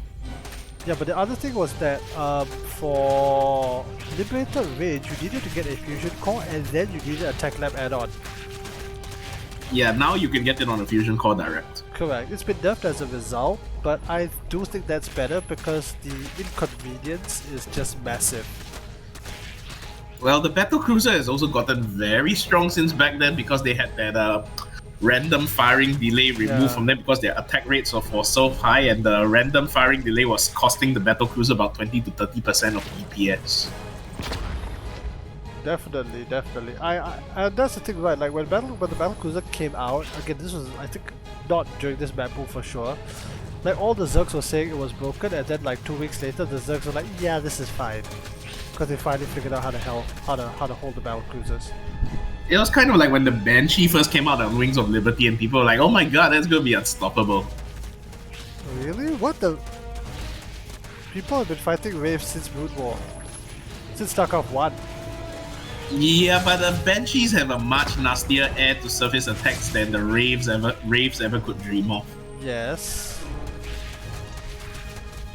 Well, and you've been playing the campaign, so you know that a pitiful, slow firing rate 8 damage laser is nothing compared to the Banshee's pair of rocket launchers. As true as that is, I just never built Waves in the campaign, except for the missions that I had. No, you wouldn't even want to build Raves in the campaign. For the mission where the Raves debut, it's like, I have Vikings, why do I need these? Oh, I bet in the Brood War campaign. In the Starcraft 1 campaign. Oh, I'm talking about the Wings of Liberty campaign. Yeah, you don't bother. It depends lah. There was one mission there was one time I played it, and I ended up doing the Viking mission so late that I didn't actually have Vikings. That was a nasty one. I actually like the Viking mission, and I think it should have been made harder, like the penultimate TVP mission before going to Char, I think that would have been a better place for it in scale and scope of the story. But that's hard, right? Because you could do the missions out of order. So you could go in with significantly different tech. In my personal headcanon, I prefer to think of Safe Haven as the last mission Reina does before going to Char. That's a possibility. It would have been nice if they delayed it a bit so that there's an actual time lag between you getting the colonists out and then you heading to Char. You know, you either put that loose end like to rest, like you put it in a nice place, or you just go in and you kill them all. Burning fire, purge the unclean. You know, that kind of stuff. By the way, Revenant is saying bullies your Darkvoid. Such is Starcraft. Such is Starcraft. Much like my letter. Oh, Revenant has joined our chat. Hey, nice to see you. Saw you on the poster outside Scape last night. I don't know how old that advertisement is, but first time I got to see his face. Is it his face on his Discord profile? No, yeah, but I didn't add him on Discord or anything. He's in the server. Well, anyway, it looks like a bunch of Hellions are gonna try and ruin Nameless's day again. Okay, he's finally taken his base as his 4th, which is kind of consistent with how Darkvoid took it as his 3rd. But that has a very... pocket base as the 4th. Never imagined that, but okay. Yeah, I thought he would take it as his 3rd, but then again, having this base out here, the cube spread is nice. Can you imagine if he like just fought it out as per normal, then at the time when nobody has money, Nameless suddenly goes like, I still didn't take this one, then he has money again. That absolutely happens. There was a beautiful game, I remember it was SOS against somebody else on a different map, and both of them took the 3rd bases for completely different reasons. Like the pocket base. Nameless is still gonna reclaim most of his creep carpet despite that attack mopping up a lot of the floor. But to be fair, it was paid for in blood. Because Nameless has lost 13 creep tubers, but that only costs energy and time. Whereas Darkvoid even has lost a lot more marines. Anyway, they're back. You almost sound like in-law the Zerg value individuals like we do as people, which they do not. They value drones. We value drones a lot. Hey, but the more efficiently you clean stuff up like that, the Queen pinch off the medevac that had the marine load in it. That's a painful loss. Not if you're Nameless. By the way, I love it that he's got links in the back because he knows this spot is super droppable. Maybe a spore caller would be nice, but I don't know if he wants to spend the drones to do that. I would love to use range liberators to harass that back base. In fact, I remember doing it when this was still in the ladder. Yeah, you could. Mutalisk and Corruptors haven't been changed since then, right? Corruptors have not been changed since Wings of Liberty even, I think. Could be. Again, Twitch chat if anyone knows. They had this ability that buffed the attack damage on a certain unit, make it take 33% more, but then they swapped that out for the anti-building P now. You used to be able to P on units, and you still can in co-op, but they did. The P could be used on units in the beta of Legacy of the Void. I remember that. But that never reached like the. I think there was only an alpha of Legacy, but yeah, it never made it to the main game. There are links here, so hopefully. The Terran had a new barracks unit called the Herb back then, and that didn't make it either. Anyway, Darkvoid's now doing a 2-front push on Nameless 4th and is 3rd. Yeah, Nameless has to abandon this base. The Marines are sieged on creep, maybe a good surround. He's also struggling to deal with the main base. A very nice multi-pocket out of Darkvoid. Let's zoom out. Again, this base is dead. Nameless needs to evacuate. Okay, here comes the charge in. Banelings are crashing mostly on tanks, but they're getting pretty deep into the bios. I think the Marines are split well enough to avoid taking the Baneling hits, but they are too split to the point where the Zerglings have an edge on them. Oh man, that tank was so low. I don't think Nameless should have retreated. I think if he just like kept pushing, his mass of Zerglings and the reinforcements would have been able to chew up the Terran reinforcements, which are parade pushing across the map. And he's gonna lose this base. And quite a few drones to boot. Ooh, not good, not good. But it's not over. He still has a chance to get back at this. Come on, Nameless. Revenant, you're not here to play Darkvoid. No, he's currently not. Okay, Nameless is probably gonna try and get another surround. Oh no, the lurker dead, the lurker dead. Is it gonna be able to finish the upgrade? Okay, just barely. There's still a good amount of reinforcements. Army supply is in favor of Darkvoid, and that's not a good thing. Hydras are now spawning. Good connections on the base. Base actually having really good connections that last fight. The parade push is still continuing though. More Marines, tanks, and medivacs are heading across the map, and Darkvoid tends to keep the bulk of his medivacs intact. So almost every Marine now will have a medevac servicing his needs. By the way, Alex, yeah, they have combat shield. They've had that for a while. One good thing is that Nameless does have lurkers, which will make his defense a lot easier, especially APM wise. That being said, it's now 4 base to, actually no, it's still 4 base to 3 base. And how the hell did these links get here? Good job to Nameless. Regardless, these links are worth their weight in, well, I was gonna say gold, but now I'm gonna have to say platinum. What's after platinum? Tungsten? We're talking about valuable metals here, so I can't think of anything more valuable than platinum off the back of my hand right now. Uranium?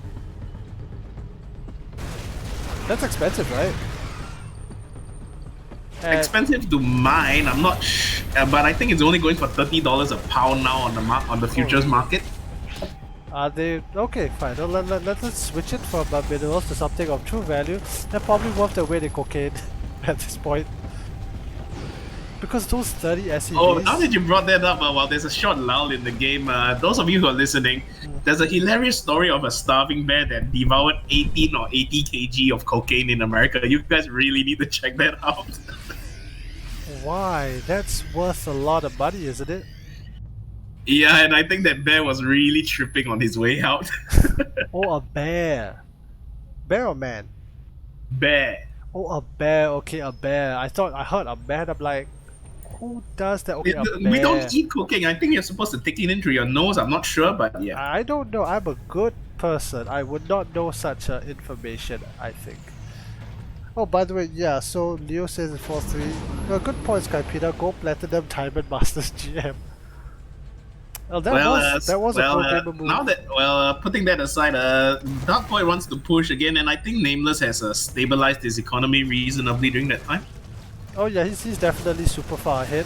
If he can defend this push, he's somewhat won the game. I don't even know how we missed those links streaming into his base. Yeah, did he just get a lucky run by through the 9 o'clock or something? I assume so, because I didn't see any drop-a-lots there, so that's probably what happened. He has a giant mass of links that are shooing away another drop. And that's all he needs to do, buy time, because he's making a lot more money, and he's now on 80 drones to 44. Darkvoid is finally taking his 4th base. Once the 4th base is taken, I do think it's gonna be... Oh no. Oh no, there's not enough in the main. Oh, he's got to pull a lot of stuff back. He's going to lose quite a few drones. He needs to pull his drones. Why don't you do this? Okay, those Marines are well placed in the minerals. I don't think they need to pack up and run. They could actually stay there and try to take the fight. Yeah, but you want to be annoying, right? Especially because you're doing a split push. Yeah, agreed. Okay, it looks like the main links don't get the connections they want despite closing in on the Marines, and this 4th base, or now it's a 5th or 6th, is going to be torn down.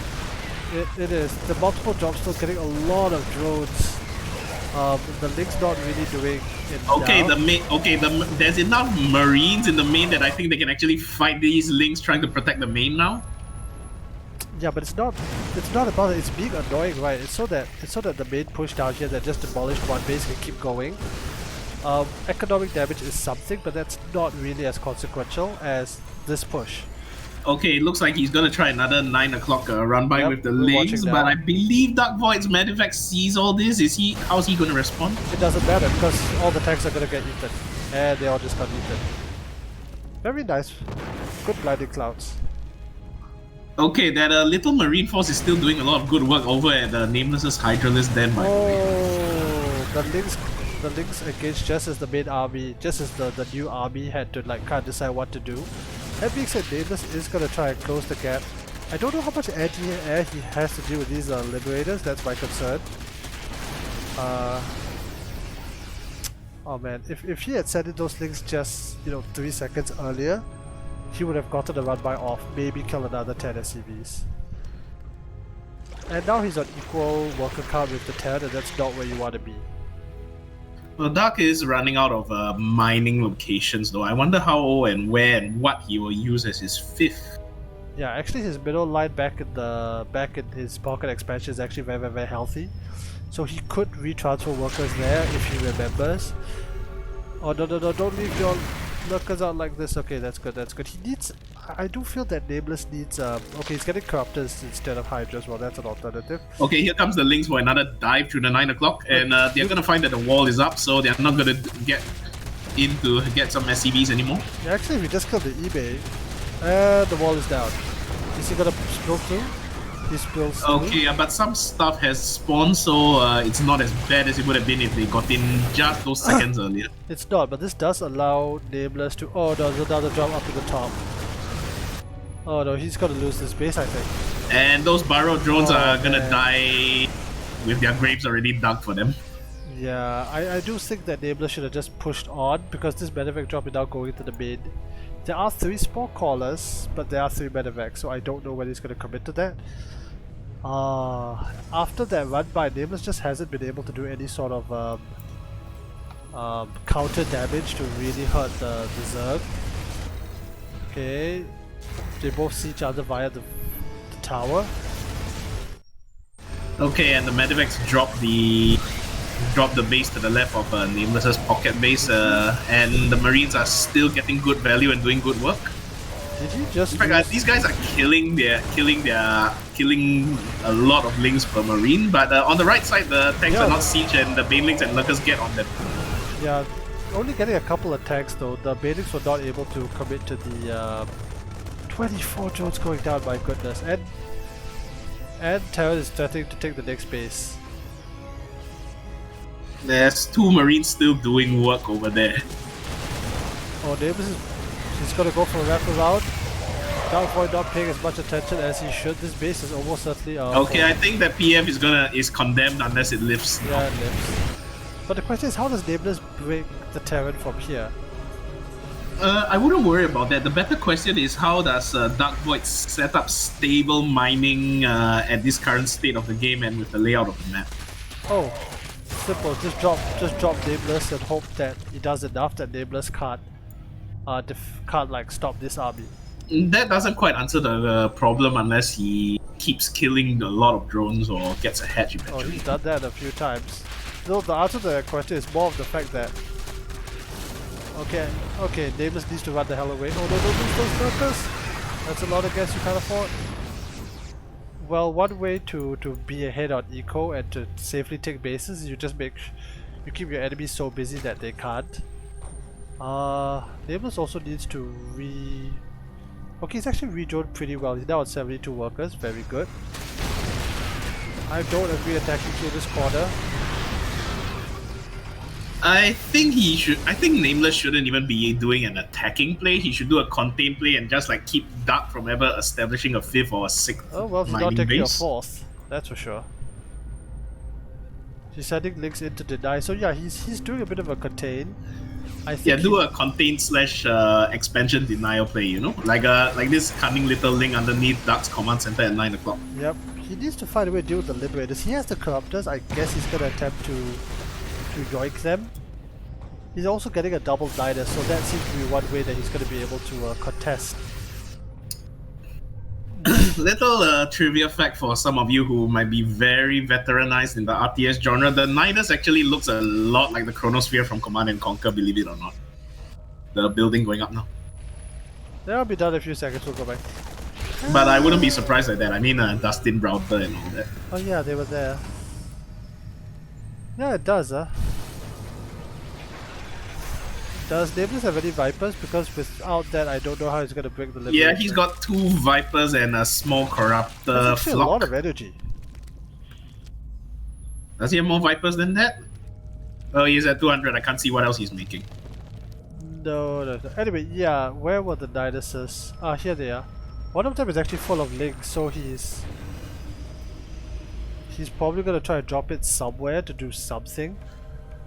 One thing I would like to point out is that Nameless's back pocket Okay, the expand is... oversee. Okay, that's something might be these overseers at the bottom of the map now snaking their way towards Darkvoid's infrastructure. Ooh, there we go, some good pulls, slowly picking off the Liberator count with much more patience than I do. And there goes those Liberators, very good. There's nothing here, there's no missile tower, no nothing. A scan does allow the next base to come up, the Nidus needs to come down. No, and down goes the Zerg Chronosphere pair in the pocket base of Darkvoid. It's like, how'd you like that, huh? I actually love it. Like Zerg actually decided to exploit this back pocket weakness, and he's got changelings. Ghosts are coming out to try and deal with this. Does he have cloak? Oh, cloak is not done. These ghosts are gonna get eaten. Actually, I think they got enough DPS that they'll put in good work. But you're trading links for ghosts. Yeah, but by the way, ghosts have a guaranteed 2-shot on links. Nameless just ate Darkvoid's army. And he's gonna shred the other half.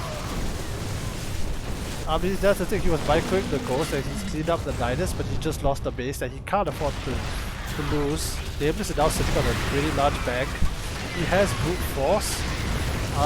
He's gonna need to reinforce, but he's already gonna do all beautiful blinding clouds on all of the tanks. And the planetary as well. Okay, Nameless, is this the start of a comeback against Dark? Oh wait, I wasn't on camera.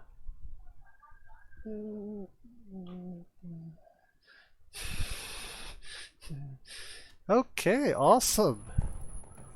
Okay, Dark says he wants to meddle with his hotkeys a little. He'll be back shortly. Alright, that gives me a chance to do the score. Skypeter says GG, Nidus distraction. Yeah, it's like, oh, you want to play distraction, huh?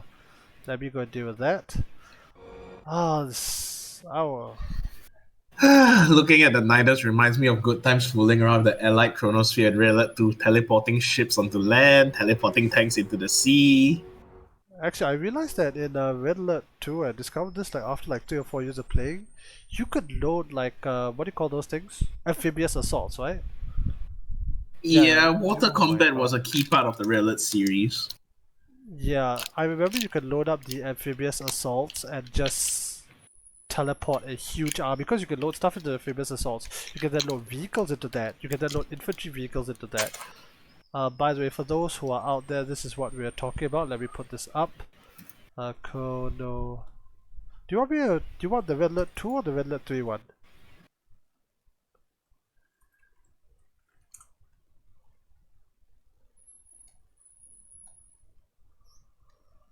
Anyway, so this is what it looked like. The Chronosphere, which kind of does look like a Nidus, like you see that bulbous head forward. There was also the Red Alert 3 version. Let me pull that up. I think the Red Alert 3 version looked quite different. No, it's the Red Alert 1 version that looks like the Nidus canal. Okay, that one I actually don't know. Let's pull that up then. I've never actually seen this. That does not look like a Nidus. Like the Red Alert 2 one looks like a Nidus. No, the picture icon, not the actual building. It looks like the Nidus on the feed. Okay, that one I can believe. I do think that the Red Alert 2 one with the proper thing looks a bit better. Oh, by the way, what map are we going to after this? We gotta wait for Dark to come back first. I think he went to fix his hotkey or something. No, of course. If you let me pull up the next map on TL. Was it? Okay, so we have Nautilus done, Belcher Vestige done, Beckett done. It's 2000 atmospheres, Abyssal, and Blackbird. I think Abyssal would have come next, right? We flipped the second and the third. Yeah, so... I know Blackburn is final. Okay. Alright, so we got our 2 water maps. So Abyssal is next, is it?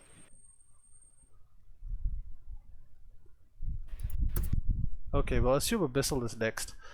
Alright, so Abyssal Reef was done by this guy called Sinbad the Sindai the Bard. Apparently he stopped making maps. He made a few interesting ones like Habitation Station, Abyssal Reef, Ascension. It's all down here. Abyssal Reef was a very interesting map because it was in the map pool for 3 full seasons, and Abyssal Reef has a very interesting meta behind it because this was one of the maps. By the way, thank you everyone for tuning in and spending some time on this here evening. We've already been going for an hour and a half, and we will continue to do so until the day runs down. If you have channel points, do feel free Nameless, to can you spend get Darkvoid into the party and then we can roll again? Okay, he's here.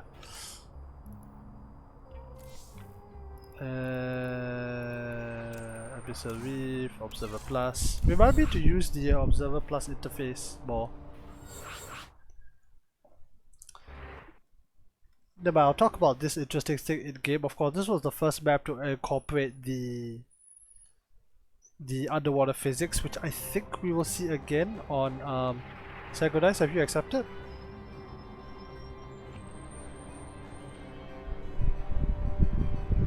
Under the sea. Yep. Typing GG. Tempo actually wrote that song. Yep.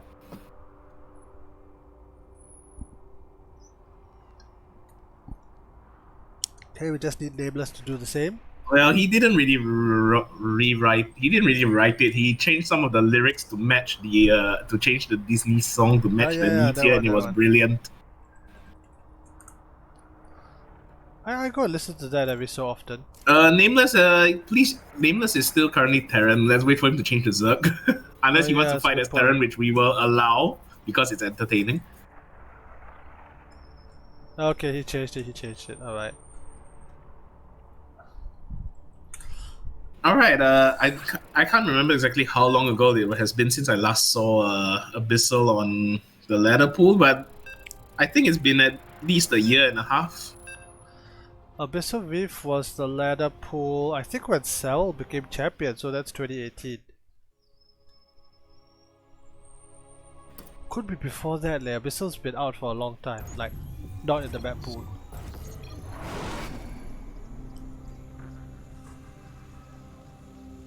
Alright, so do you want to intro the players or? Because I've got a lot to talk about this map. Have we started or did this start without that 3-second countdown that people are used to on ladder? Alright, in the bottom right we got Darkvoid. Hoot. Losing his first series of the day. And at the top, finally getting a point on the board. And some actual money and not the what I'm now going to call pity money. Hopefully he gets more. It's Nameless. By the way, for those watching, all 7 maps will be played. We're gonna see Beckett Industries. No, we saw that. We're gonna see Blackbird and 200 Atmospheres. So no fear. Now the reason I want to talk about this map, you know, Sagodai, something very interesting happened on this map that I've never seen happen on any other map. Which was, on this map alone, there was a meta shift in terms of where the Zerg takes their third base. Okay, so do you remember this map was in the map pool a really long time? Yeah, it was so well received that people and the underwater death the way the underwater nature changed the death animations was also very well received. Oh yes, we're gonna see a lot of that. People were begging for that thing to return. I think it did in submarine, right? 200 atmosphere as well. No, I don't think submarine did it, but I'm pretty sure 2000 atmosphere does it. 2000 atmosphere. So we're gonna see a whole lot of that. That was actually a big deal. Yes, it gave us a lot of cool shots that the GSL camera would follow. But that's not really what I'm referring to. Yes, it was very well received. Towards the end it got a bit stale, but you could only eat so much ice cream at one go. What I'm actually talking about is, okay, you see that if you're thinking logically like as a Terran, where are you going to take your third base? I would be heading out towards the left. you would go left. I would go down that ramp and then I'll take that little pocket. Okay, so you would take the one Well, that's north. what I used to do. I'm not really the best Terran player out there Right, during so, my time. okay, so you would take the one north of Darkvoid's natural, right? Where the Overlord Yep. currently is chilling? Okay. Most players... Oh, right! There's no pedo log pillar here. I love this place. Okay, the Reaper apparently getting some mileage there and irritating Nameless a little. And having the APM to write it out, but yes. On drugs, he says. Yep, Yes. combat drugs. They canonically and in-game actually are, so... Yes. Now let's face it, every Terran unit from the barracks is a junkie. Even the ghosts take drugs also to keep their powers in check. Yeah, the psionics, right. Yeah, they are. The medic didn't actually take drugs, right? Back in Moon War? But the medic is not on the ground in Starcraft 2 anymore. I know. I'm just wondering, And the medic handed out the drugs. Yes, they do. Nanobots. I mean, it fits the Terran. I think it's hilarious that it somehow fits the Terran lore that all their barracks units used to be ex-criminals, and then we got a drug dealer and drug taker mechanic going on with the units. That does happen, yes. But the ghosts weren't criminals, though. The ghost was the poor sop. Oh, the ghosts were even worse. They are like a Master Chief, you know. Little kids adopted from their family because of some special talent they can't control. Yeah, Sarah, the Queen of Blades, killed her parents by accident. So did Nova. I don't know if Nova did. Did she? There's a comic book, you can go and follow it, Ghost Academy or something. Could be worth your time. I'll definitely check that out once I finally finish Covert Ops. Anyway, the question I was wanted to pose while we wait for this dance to, hey, battle cruisers. Please don't ask me if it's how Hellions are working underwater, okay? Oh, no. Carbon has explained it. No. My question is this: was the battle cruiser buffed when this map was in the map pool? I think it was after. Yeah, I think it was after. So the current battle cruiser has never seen this map before. It hasn't. Yeah. Did it? No, it didn't. It didn't, because the Carbon video that talked about the new Terran, which included the battlecruiser buff, was on this map, so to speak, but it wasn't actually during this meta. Oh, by the way, a whole bunch of roaches are heading out across the map. We're coming in for a roach push. And 2 Ravagers are leading this charge, but I think these Hellions will get some nice free shots off on them. Yeah, which is actually kind of painful because you do want. Oh, the Reaper's cruising with the roaches and not being noticed. It's still alive. And he's not gonna be anymore. Yeah, that was weird. But he lived a lot longer than he should have been that reckless with his movement. So now comes a really tough question, which is, oh no, Nameless is gonna blink flat behind this.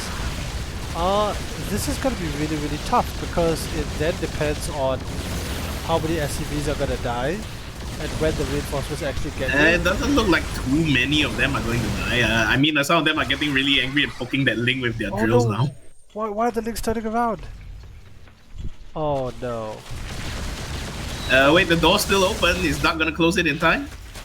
Oh, Nameless doesn't even care. He wants to break those in construction depots, and Dark doesn't close the door in time. Yeah, he's gonna break through, but does he have enough to actually do anything? Because 7 SCVs is not worth that number of oh no, if Nameless had just... Okay, so it's 7 SCVs and a depot and some repair money. That went quite in favor... And the battle cruiser finally gets rid of that overlord on the pedo pillar. Which didn't exist. Yeah, just not at the natural. That's where pedo pillar should be in the future, not at the naturals. I really think that if Nameless had committed to those links and got in, he would have possibly won the game because you could just flood link after link after link. Yeah, it reaches a point where the Terran just doesn't have enough stuff to stop it, or... Yeah. It's a very fine balance because I've seen... Well, this is when the BC first was revamped. I had seen games where it was really a big difference. Like, there was one game, I can't remember who versus who, where the Zerg killed like all except 10 workers and the Terran still won because he managed to squeeze out 3 battle cruisers. Alright, here comes the battle cruiser over at Nameless's 4th. And it's joined by another battle cruiser. Yamato's down the queen with the highest energy. Yeah, I don't think this is enough queens anymore. There is enough queens, but these queens are dry. They're like the Energizer battery you throw away when your remote stops working.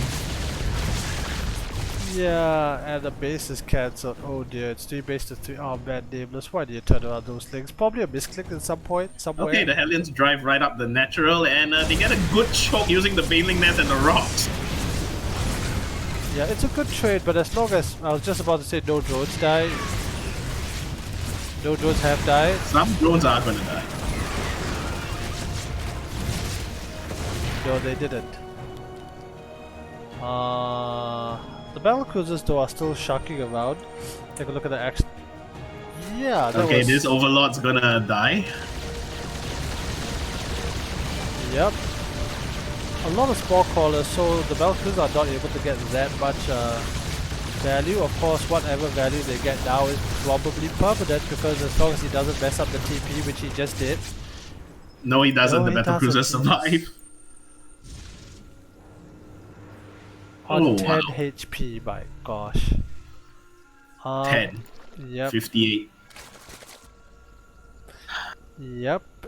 And it's gonna be another back game out of Darkvoid. I mean, this is definitely what you want to do if this was quote unquote match point, but it's not because we're playing the other 2 games no matter what. Well, we're not really doing a tournament thing either. No. We're just showing the map and letting these players strut their stuff rather than putting them in the pressure to fight for a cup or anything. That's always fun though, but I definitely get what you mean. In fact, I think we should have like casted community 1v1 sessions. I think that would be a good idea. Okay, we could look forward to that in future. We'll consider. But yeah, again, if guys in Twitch chat you have ideas or suggestions, that's what Twitch chat is for. Do feel free to go ahead and backseat. Well, that's what your Twitch chat is for. Looks like other Twitch chats are for screaming, crying, and screaming about imbalance. Oh, you could do that too. And various acts of immaturity. Oh, yeah, you can cry about balance, that's fine. This is quite amazing. So a bunch of Hellions are gonna burn down some rocks. You do notice that for all the posturing I did, I never really actually talked about balance, right? Not yet. The closest I did to that is give a derogatory nickname to the pillars for Overlords to rest on. How... Okay, wait, I gotta ask you, Sakurai, how was it that both sides decided to destroy the rocks? It's quite a beautiful flock actually. Well, Zerg wants more circulation and Terran wants to attack right now, so there's that. That's such a weird interaction. I'm like, something had to be, in my brain, like something's wrong, right? Because why would you do that? Well, if you think that's bad, one of these days you need to see Devourer shots attacking interceptors in Brood War. I don't remember seeing a lot of carriers in Brood War, to be honest. No, Devourer shots attacking carriers in Brood War, so it's a ZVP interaction. Yeah, but I don't see carriers often in... I don't remember seeing carriers often in Brood War, although I don't really watch that much. Okay, the bulk of the mech army's land component has been destroyed, and Darkvoid is pulling back for now with 3 wounded battle cruisers.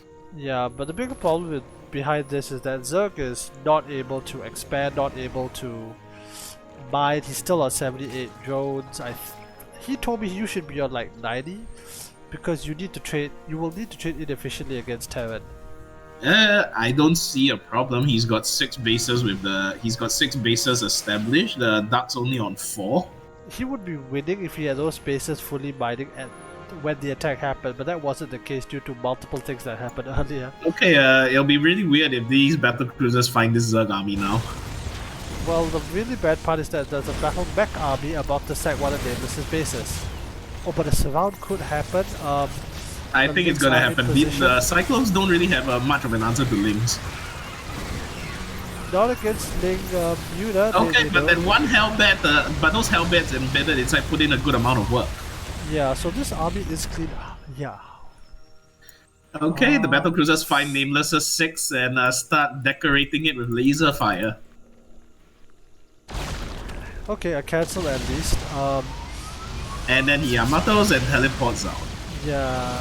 Or does he have enough to straight up kill them? I think he actually might have enough to stand and fight. It doesn't matter, right? Because even if he stands and fight, he can always decide, yeah, I'm gonna get out of here. Now the problem is that again, Nameless needs a way to... Ooh. Wow, that low HP escape all the time. 14 HP this time. Yeah. But here's the thing about Mutas, so if you're going for Mutas, I assumed you would have wanted to... Oh, Hellion run by. Completely ignores one base, and it's gonna kill a lot of drones on the other. Is he gonna do a Hellbat morph? Yeah, he's gonna morph. Now Hellions are good for hunting down drones, but if the drones run away, the Hellbats actually do very decent damage to buildings like Zealots.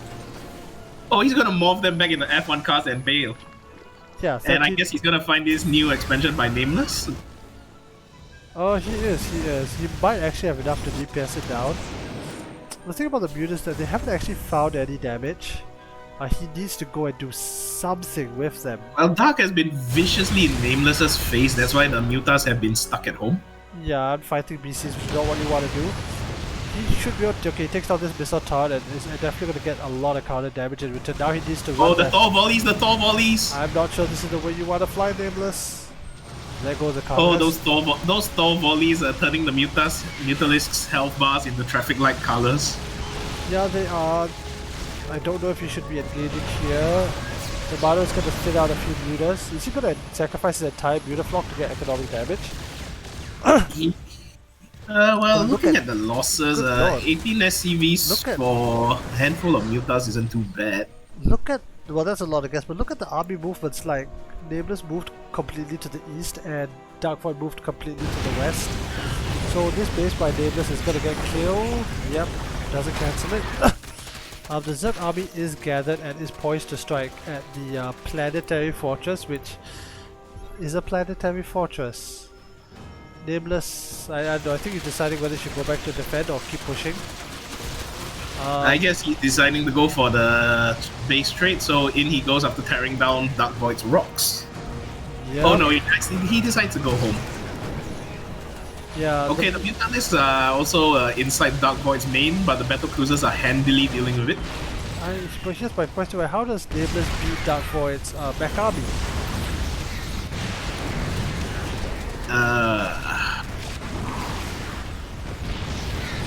I'd say... He doesn't. Brood Lords? He's gone for another Spire, so I think he's thinking Brood Lords. Does he have gas? Just barely. I don't know, the decision to go Muta is a bit questionable, especially when your opponent went BCs. I agree with you on that. These BCs are thick. They have 5 armor, so a Mutalisk is only doing half damage per shot. And the subsequent bouncers only do half damage point because they just don't do enough to register against the BC's armor. Basically nothing. No. If you don't if the armor is higher than your attack, you do half a point of damage. So you hit twice to get 1. That's so much. By the way, interesting point Nameless said right before he GG'd, which is these siege spots. Yeah, Abyssal Reef was known for having a lot of siege spots.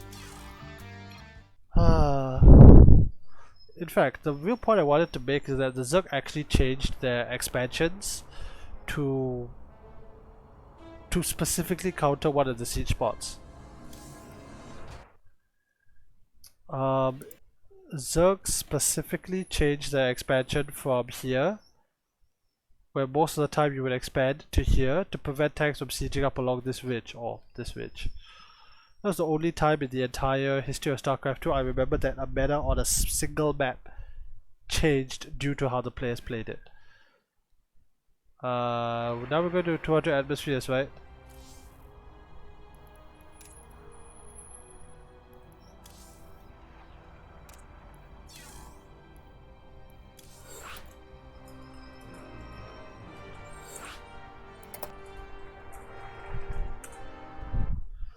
Alright, let me update that.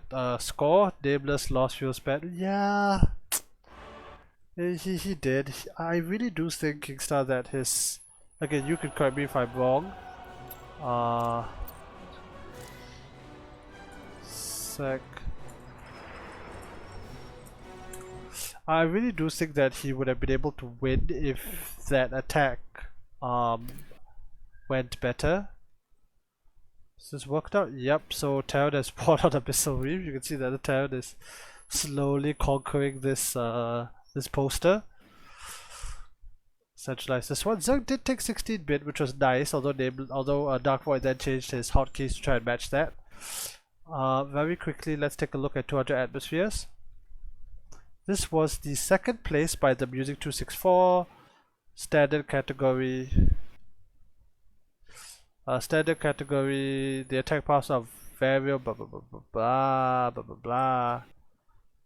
blah. Wait, what's this? Yeah, one of the most interesting areas is the attack pass into the low ground third bases, which during the TLMCs saw considerable amount of action with sieges and heavy position play.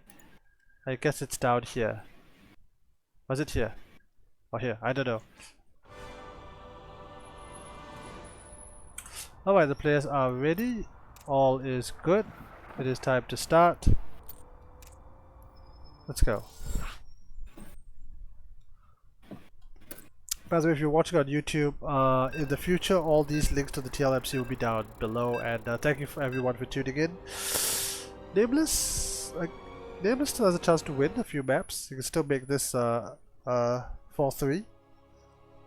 It's possible. Alright everyone.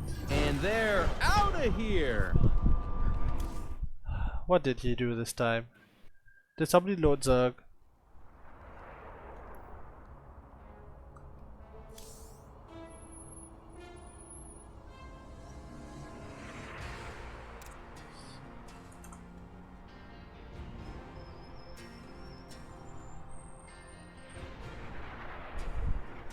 Oh, did that happen? I didn't even realize.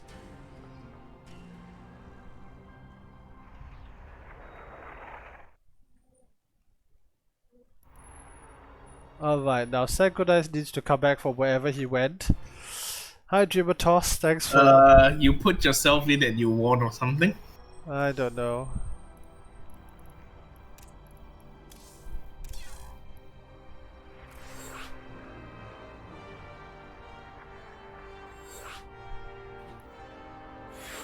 Alright, so he moves up, I move down. Streamer's been switched. By the way, thank you Dreamer Toss for coming on. Good to see you streaming from time to time as well. Nameless needs to switch to Zerg.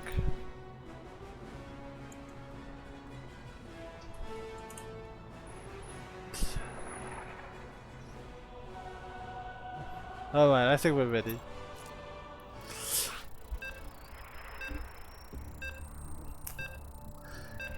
I would consider casting like this kind of series, Skypedia, like a TVT, but only after I finish the 3 other matchups. See, the thing about... Well, we got 2 maps to go. If you got surplus time after that, let's see what we can get done. I don't know if any of the Twitch chat people want to hop on and have a community casted game session. That'll be nice. Yeah, sure. You guys are welcome to come on. Leo is probably should be paying attention, and if he says something, it'll probably happen. Alright. So, spawning at the top. Do you want to introduce anyone, or...? You go. Alright. Spawning at the top. He's lost the overall map score, but maybe he can still... here we go to extract party, says Leo. Yeah, you guys can come and possibly do that, but let's wait for Nameless to hopefully, you know, make a comeback, make it a 4-3 as some people predicted. Let's hope he does well. This is from Team Cadet, by the way.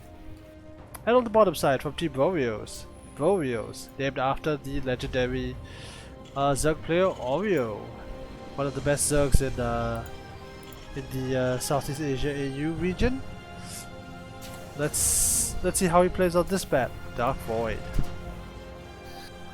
Alright, so if you play Okay, this match 2000 much, atmosphere, the new underwater substitute to Abyssal Reef, and overall full of much more open and wide spaces. it's so dark. Like, what is this back here? It looks like an old god is buried back here or something. With these pulsing veins. Okay, so here's the truth. I've played like 50 games on the new map pool. I've played a total of one game on this map. So do you have any ideas or opinions about 2000 atmospheres? It has the nicest looking pedo lord pillar ever. You mean this dome, right? Yeah. Ever? The ones on like Overghost are pretty nice, but I get what you mean. It could be. I wonder what this pillar does. Maybe it does a lot of fish around it. It looks like it's holding another kind of water.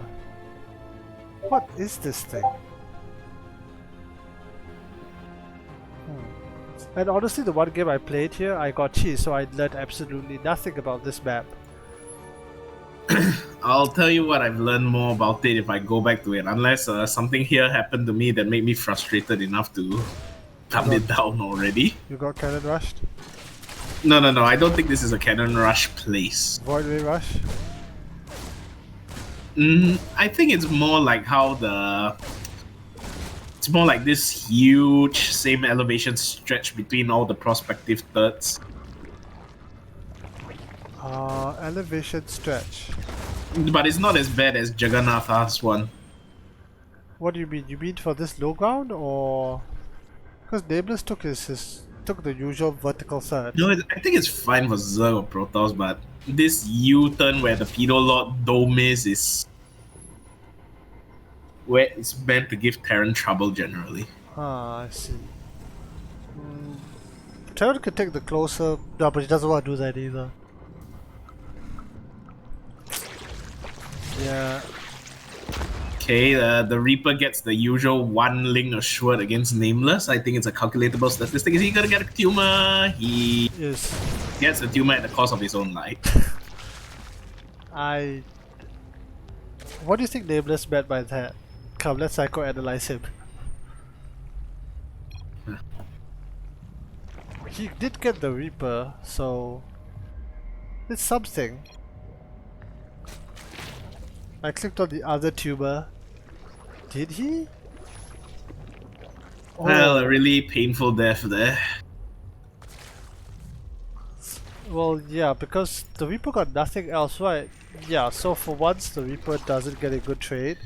Okay, Darkvoid just cancelled his stim packs. I don't know why he did that, but I saw it. Given that it's an armory, this really looks like a Banshee Hellbat push of some kind. Whether the Banshee. Yeah, but he had his stim packs spinning a good way. Maybe he clicked on it by a mistake. Okay, Nameless finally scouts and does see. Is he gonna see the armory? Well, he sees Cloak, and I think the Overlord just barely got an eye on that armory. Let me confirm that. By the way, yeah, looking at his he might vision, not have seen that it was an armory. I was looking at his camera while all that was happening. I don't know if he has registered that because he never once looked at the Overlord. You can see the armory, but I don't think he knows it's that because he didn't verify if it was an armory or something. Verify. You look at his vision; it's just a building. Could have been. It might even be a fusion core in his mind for all we know. But the spores have gone up in all the mineral lines now. Okay, here's why he doesn't know. If he knew, there would be a baling nest. Oh wait, there is a baling nest. What am I talking about? There's always a baling nest. There is no war in Ba Sing Se. 2 + 2 can equal 5. Well, these are a lot of Hellions though. He doesn't have any Banes. He does have a good Queen count. He has a good Link count. But is it going to be enough is the question. His forces are kind of out of position. There's not that much space between this position and his third.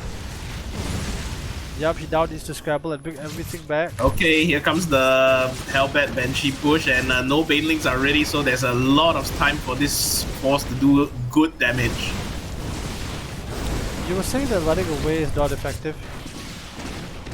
Or rather that it's effective for the... Void didn't quite dive on the mineral line, he caught the drones going off. Oh, it's actually a good connection, but I do think that Darkvoid has done sufficient damage to justify this attack, although getting out would have been nice too. Yeah, it would have been nice if those Banelings didn't actually connect, but overall I'd say Darkvoid is the one in profit after that. Yeah, I mean, an equalized drone and SCB count means the Terran is ahead because of mules. yeah, a force base is up, whereas the Terran threat isn't, but you are right. Once this third base lands, where's the income graph? Ah, here it is. Yeah, massively in favor of Darkvoid for the time being. Nameless will drone up and eventually equalize the economic disparity, but it's still gonna favor Darkvoid in the long run, provided the game goes that long and provided Nameless doesn't stop it. Oh no, direct strike party, whatever. Yes, that's what the Twitch chat was saying. Yeah, I don't really know much about direct strike. Then it took these guys to tell me that I don't have to pay money to play it anymore. You never needed to pay money to play it. No, it used to be like a premium map or something, then you had to buy the right to play on it or something like that. That's not how I remember it. I was never... Oh hey Ashen One, thanks for tuning in. It's been a long time since I've seen you. Hope you're doing well over in, I think you're in Vietnam. We're currently watching Darkvoid against Nameless. 4-1, all maps going to be played. This drop is actually going to be cleaned up. There's no other drop happening, much to my surprise. Oh, the medevac drifting up. Yeah, I gotta love the underwater feel. Actually, do you know what this map is now reminding me of? Rapture from Bioshock. I think you're right. Even the color choices are similar. Yeah, because I realized that the plateau they're playing on is a building, and obviously you have these towers, and then you have the corruption of something that has gone horribly wrong. Maybe the Zerg coming here. I just can imagine, you mean like, the Bioshock 1 and 2, right? Not Infinite. Oh yeah, Infinite yeah, would be a different aesthetic again. Yeah, we don't actually have that kind of like sky aesthetic, do we, in Starcraft 2? Anyway, let's see Nameless clean this up maybe. He's gotten a flank. That's a really tiny flank. It could do a lot or do absolutely nothing. If the Marines are in front, I think the flank is gonna do absolutely nothing except be a distraction.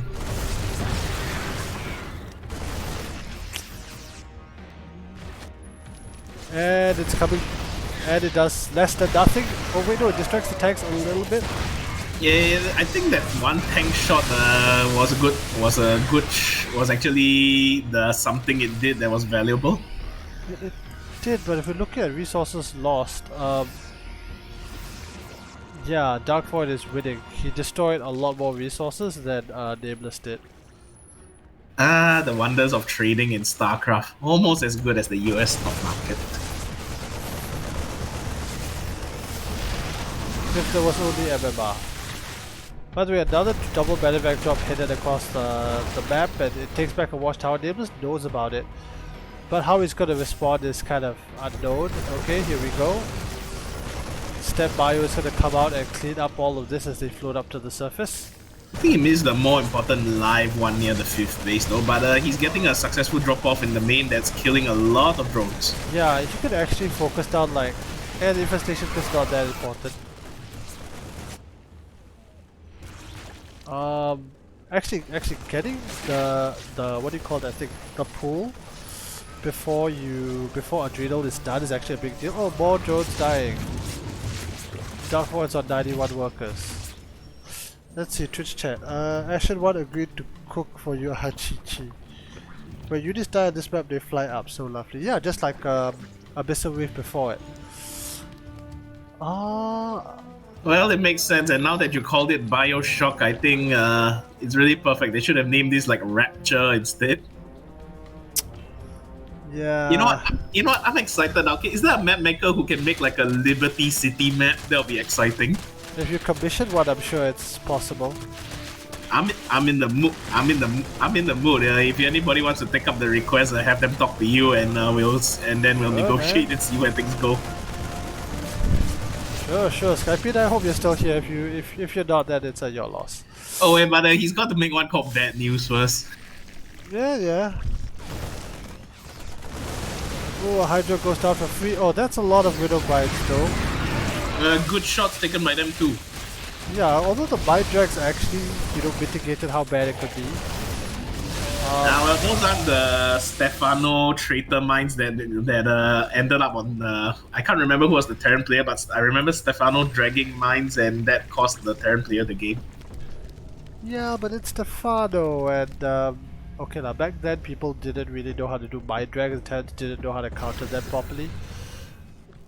That being said, Nameless, I still think he's got a chance in this game.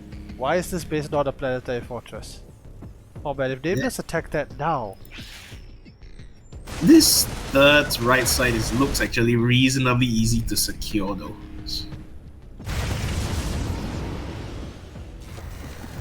You on the right side? Yeah, then Darkvoid's gonna launch an attack from that. There's nothing really here because the entire army was dragged to the other side to deal with this.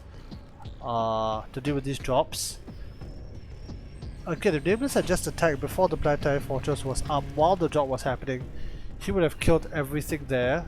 Oh, there's another drop in the main.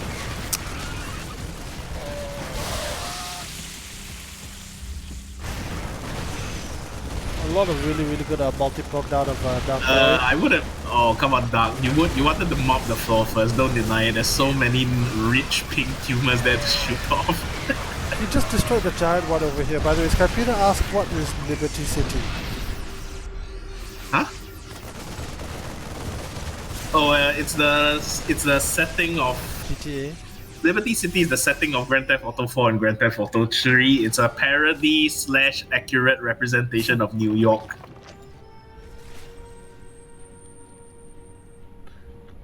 Oh, okay, should be doable with that. The editor has to offer about look like a normal city, probably, he says. I wonder if he could like make Crisis City Act 2 from Sonic the Hedgehog or Hydro City Act 2. Those would be cool. Oh, I think that one even build would be No, those are perfectly doable. The aesthetic with some color changing of some assets, I believe it's doable. And then Crisis City is basically a city in a lava pit, so... Ooh, a good fight out of Nameless, actually. Yeah, very good fight. And he takes all the tanks out, leaving only Marauders in Darkvoid standing forces. Yeah, that's really nice, like taking an efficient trade. But he needs to do something about that economy, like the one game that he won. He won because I think Nameless has a... If Nameless wins here, it's because of a snowballing economic advantage. I would think that's why he would lose, right? He needs to do something to the Terran economy. He's on 66 workers, which is not where he wants to be. He's down on bases, right? I think they're equal for now. Which means he's down. And he's because, got his double Nidus Chronosphere in front of his natural. Yeah, but that means he's down because you want to be ahead on bases. And another medevac drop. Although there are now lurkers all over the place. Okay, Darkvoid is going to see the Greater Spire morphing, which already puts this drop into a profit. Yeah, he's actually got a...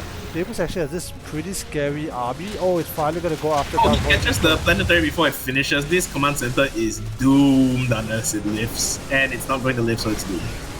Yeah, it's good. Okay, very nice. But is this entire army gonna die though? Is there an escape route? Okay, those hatching lurkers are not going to survive. It's not, but at least you get a refund and you buy time, although you lose the Hydra. Taking out this base is certainly something though. Double Nidus going... Okay, Chronosphere recharging right inside Darkvoid's main. Yeah, but here's the thing, Darkvoid, I feel that he should attack somewhere. Oh, a lot of links are not in the Chronosphere. I like how you stopped calling it Nidus and went along with the pet name. It's fun. Oh, is he gonna pull off the same miracle he did? Nope, Darkvoid is actually watching. I think this is it. Is Darkvoid doing anything about this? This is infrastructure going down. You can't replace that fast in this game no matter what. He was making sure his army doesn't get eaten to smithereens like the last time. A lot of SCVs going down, infrastructure getting lost, tanks finally getting picked off, and refinery dying for not really that much. Well, see, here's the thing. What overseas? The one he just popped. Oh. Yeah, you got that. That was a good attack by Nameless, got a few here and there. 7 drones died somewhere, probably to a drop. The question is... Well, see, here's the thing.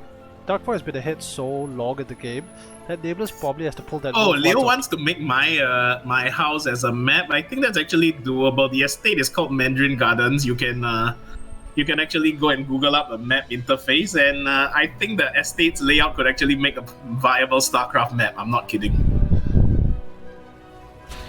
That would be something, wouldn't it? Mandarin Gardens. Oh no, these lurkers.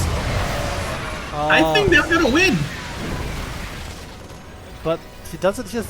Okay, is he building the copter? Okay, he's got the copter flock. He's actually got a chance to win this game. This planetary is not... Well, it's not a planetary. Attack now, damn it! Attack now, damn it. Oh, yeah, he did. And this base is denied. If he takes down this last planetary fortress, he's firmly in the economic lead. Another... Yeah, we'll see if he can force that situation onto Dark, because he's got another Chronosphere going off in Dark's main. Can he... Will he get it though? There's a lot of Marines here with a lot of upgrades. Oh, denied. Oh, big fight happening here though. Going in favor of Darkvoid, however. Oh no. The double Chronosphere backfiring, 1 full energy Viper going down. Lightning doesn't strike twice for Nameless. Actually, what I would like Nameless to have done is that he double... Oh wait, another Chronosphere went down. But it's not getting that much. A few SCVs here and there, which to be fair is kind of a big deal because Darkvoid is slowly bleeding out. See, this is what I'm talking about, right? Once you start like slapping your opponent in the face, they can't. It's a lot harder for them to rebound and do it to you. Notice we haven't had a drop in the last however long. Yeah, the countering Nidus vomiting links out in your main is a lot harder than it looks. Yeah, I'll be honest, I've never had the brilliance to try that. Another double Nidus. Okay, and there we go. He's gonna Chronosphere into Dark's main again. I think 1 or 2 well-parked tanks could deal with this perpetually, but I believe Dark wants all of his 200 supply up at the front lines. Yeah, oh, another secondary Chronosphere going down. I don't know if it's gonna do. Some SCVs are being pulled, which is kind of a big deal because you want them mining. A planetary fortress has finally been established, and an army is here to deal with it. A mass bro, there are no more lineators. In the bottom right, the lurkers are shredding through Dark siege tanks, but the bio is standing its ground, I guess? Oh, this is a really weird one because the back lurkers were no longer doing anything because they were out of range, but then the Air Force came up and cleared out a good chunk of medevacs. Okay, this planetary doesn't have any anti-air defense, so the Corruptors are free to pee on it. Nameless is probably... Oh, wow! Well done, Nameless.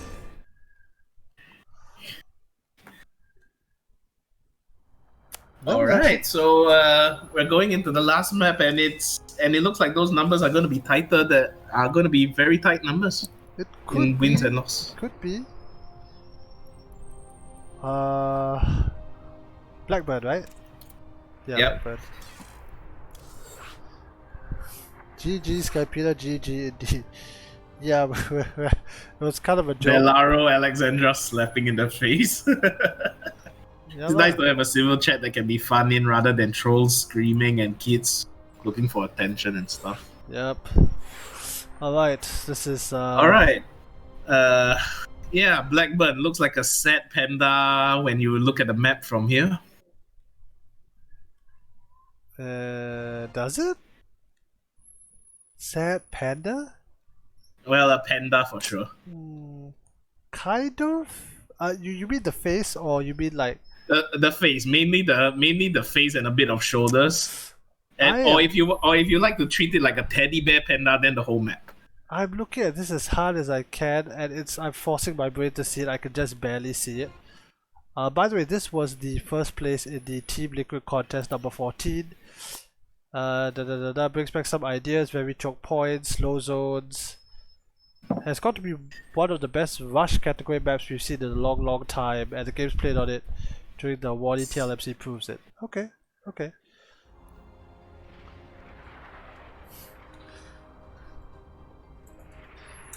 Alright. Oh, it looks even more like it looks like a panda teddy bear now. Yeah, by the way, since this is our last map, wait, let me do shout outs.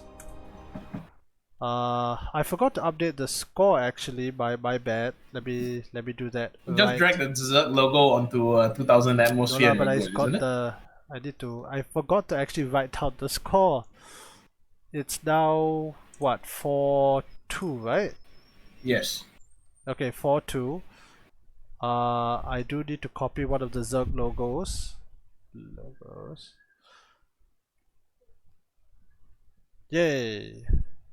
So, oh, this is really weird. The Zerg has won the first 2 maps here.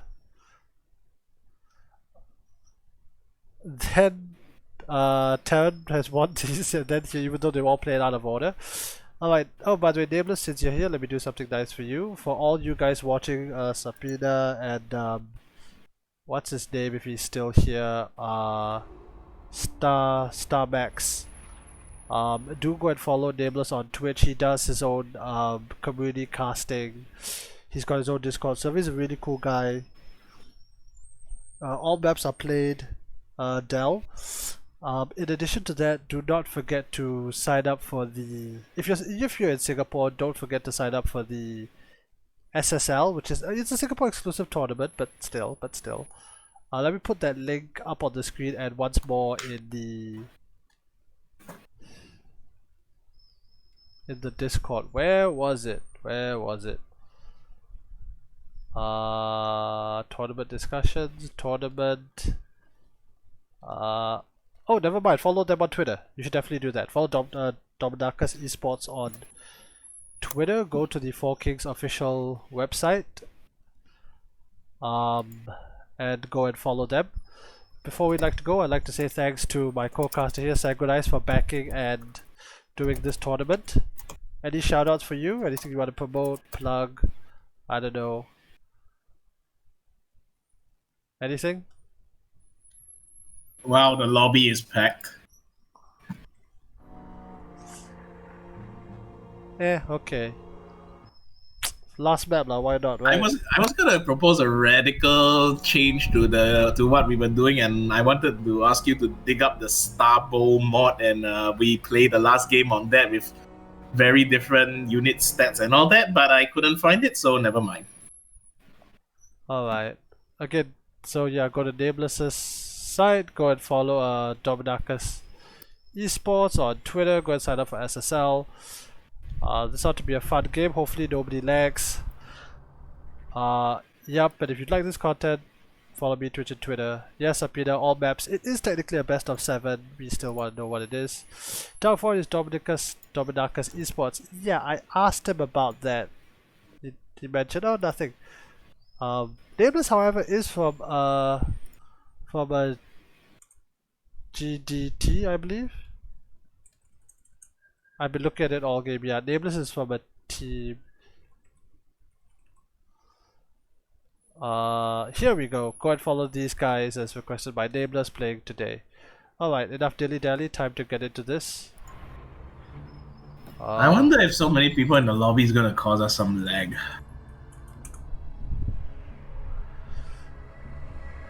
Oh, somebody wants to swap out Nameless? Okay, who wants to volunteer? I'm interested to see where this can go. You tell him. This is the last match. Are these guys like trying to ask Nameless to like give them the final combat slot? That would be interesting.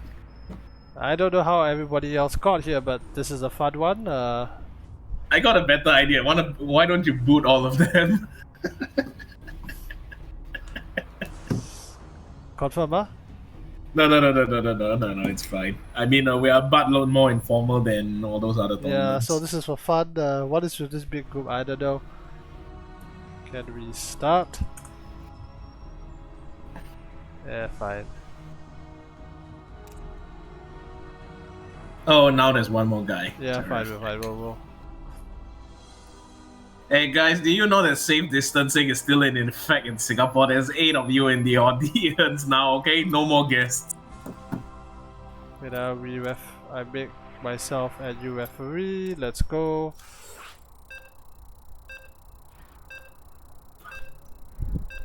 Yeah, all you guys better sign up and try and play the SSL. Fine, stop reminding me. I'll find time for it eventually. Realities of life. Alright, but we're all here. Hopefully there's no lag.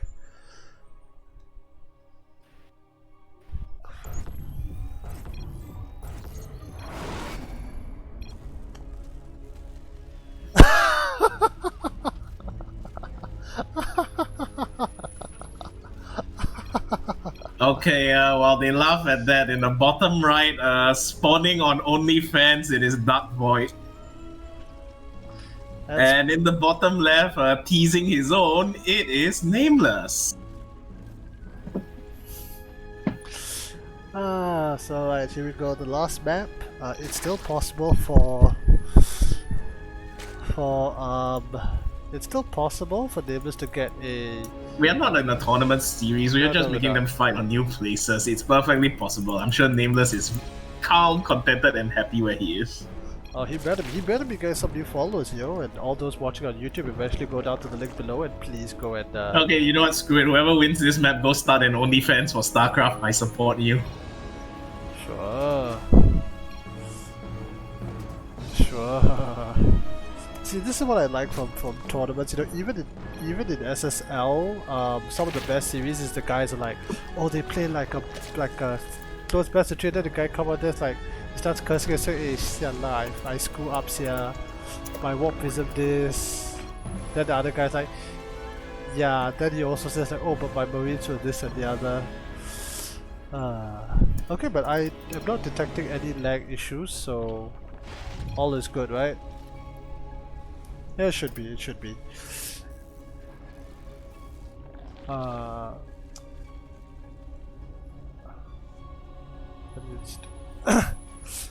Okay, well, I've actually played on this map a decent amount, and it's actually quite deceptive because of these slow zones in the middle. Actually, now that I'm in game, the panda does look a little bit more appropriate. I guess these can be either eyes or hands. Right now they look like hands. Yeah, it looks a bit more like the teddy bear. Maybe these are like a double label. A teddy bear panda. Yeah, it can be a teddy bear panda. I'll say that if I have to mention this map more. But yep, it's great. Everybody could join. I should do this more for this kind of show matches. Hey, last game, open up, everyone can join. The Reaper dance happens. But by the way, everyone watching, you do know that whatever you type here is going up on YouTube, huh? So you have been informed. That's why I go sports in JC. No future. Oh, come on, Coach Chop Tong promised us the World Cup. Where's that? He got replaced. Besides, what was his plan for World Cup B? Import talent, Okay, the Reaper doesn't get his usual free link this time. Where's the Pedolord pillar on this map? It's on this... It's right there at the natural, and it sees all the traffic in and out of the ramp. It's on top of the... It's on top of the Viking missile turret thingy. Yeah, I was gonna say on top of a missile turret, right? Which means that technically speaking, the Overlord spot is on top of a missile turret. Okay, the Reaper not getting much business this time round. Badly injured and not really getting a link or drones or anything. It doesn't. By the way, do you have any thoughts on the goal base on this map? I genuinely did not know this was here when the first time I played it. Thoughts on this gold base? Well, it's very friendly to Terran. Just fly CC. I don't know, okay, why is it friendly to Terran? Tumor, kill the tumor, don't shoot the queen, kill the tumor! Oh, he no kill tumor. Oh, Nameless is gonna be happy. He killed Hellion, man. And he paid a Hellion without getting the tumor. Oh, nice. There's another sponsor for SSL. It's I'm sorry, Della. I don't know how to pronounce it. What the fuck, my hand? Oh no. Oh, do we have a Beyond in the making? To be fair, Beyond did win $250,000. Splat goes the Overlord. Okay, he gets the tumors now. Yeah, Yeah. now he gets the two. Burning that cancer out. I really wish more, okay, I would say high level players, because I tried this and it's freaking hard, will go for the Raven Hellion approach. Although that only like pays off in bigger maps where you have bigger maps where it makes sense. Okay, it's This map does have big map attributes though. Because of the way everybody spawns in the bottom, the corner bases are actually very hard to punish when taken. the corner, you mean the northern corners? Yeah. Yeah, probably. Now that one in the middle that looks like a nice hat for the panda to wear, that one is easy to punish. Oh yeah, of course you could just run from natural all the way there, kind of unobstructed. I was actually thinking it's more like a diamond on the head of the panda. Like a psychic panda, you know? Yeah. I woke up way too early this morning, yeah. My brain is barely functioning, but hope you guys like it. Oh, by the way, the name of the sponsor for Starcraft 2, Singapore Esports. The other one, okay, one is 4 King. The other one is Ting DC Ma Symphony. It's in the Twitch chat. If you can read it and you can interpret it, good for you, because I can't. 我华文不是很好。 Okay, looks like a bio game gonna come out of Darkvoid this round, and stim packs are done, and the combat shield is halfway. Actually, I do like the series. You know, Darkvoid going for a variety of options, especially in TVZ, because Terran generally has the initiative. Have we seen every single unit in the game? No, we didn't see a Raven, did we? We also didn't see a Swarm Host in the end. Actually, I'm very grateful to Nameless for not producing any of those That being things. said, Dota barracks belong in Dota, not in Starcraft. I mean, I played one game with Nidus on this map against a mech player, but that didn't go too well. I'm just thinking, like, this bottom spot should be Nah, very... Swarm hosts are still anti-ethical in design to what Starcraft is supposed to be. Free units don't belong here. You need to put like maybe an energy bar on the Swarm host, then maybe it feels more acceptable. Oh, okay, that's fair. That's fair.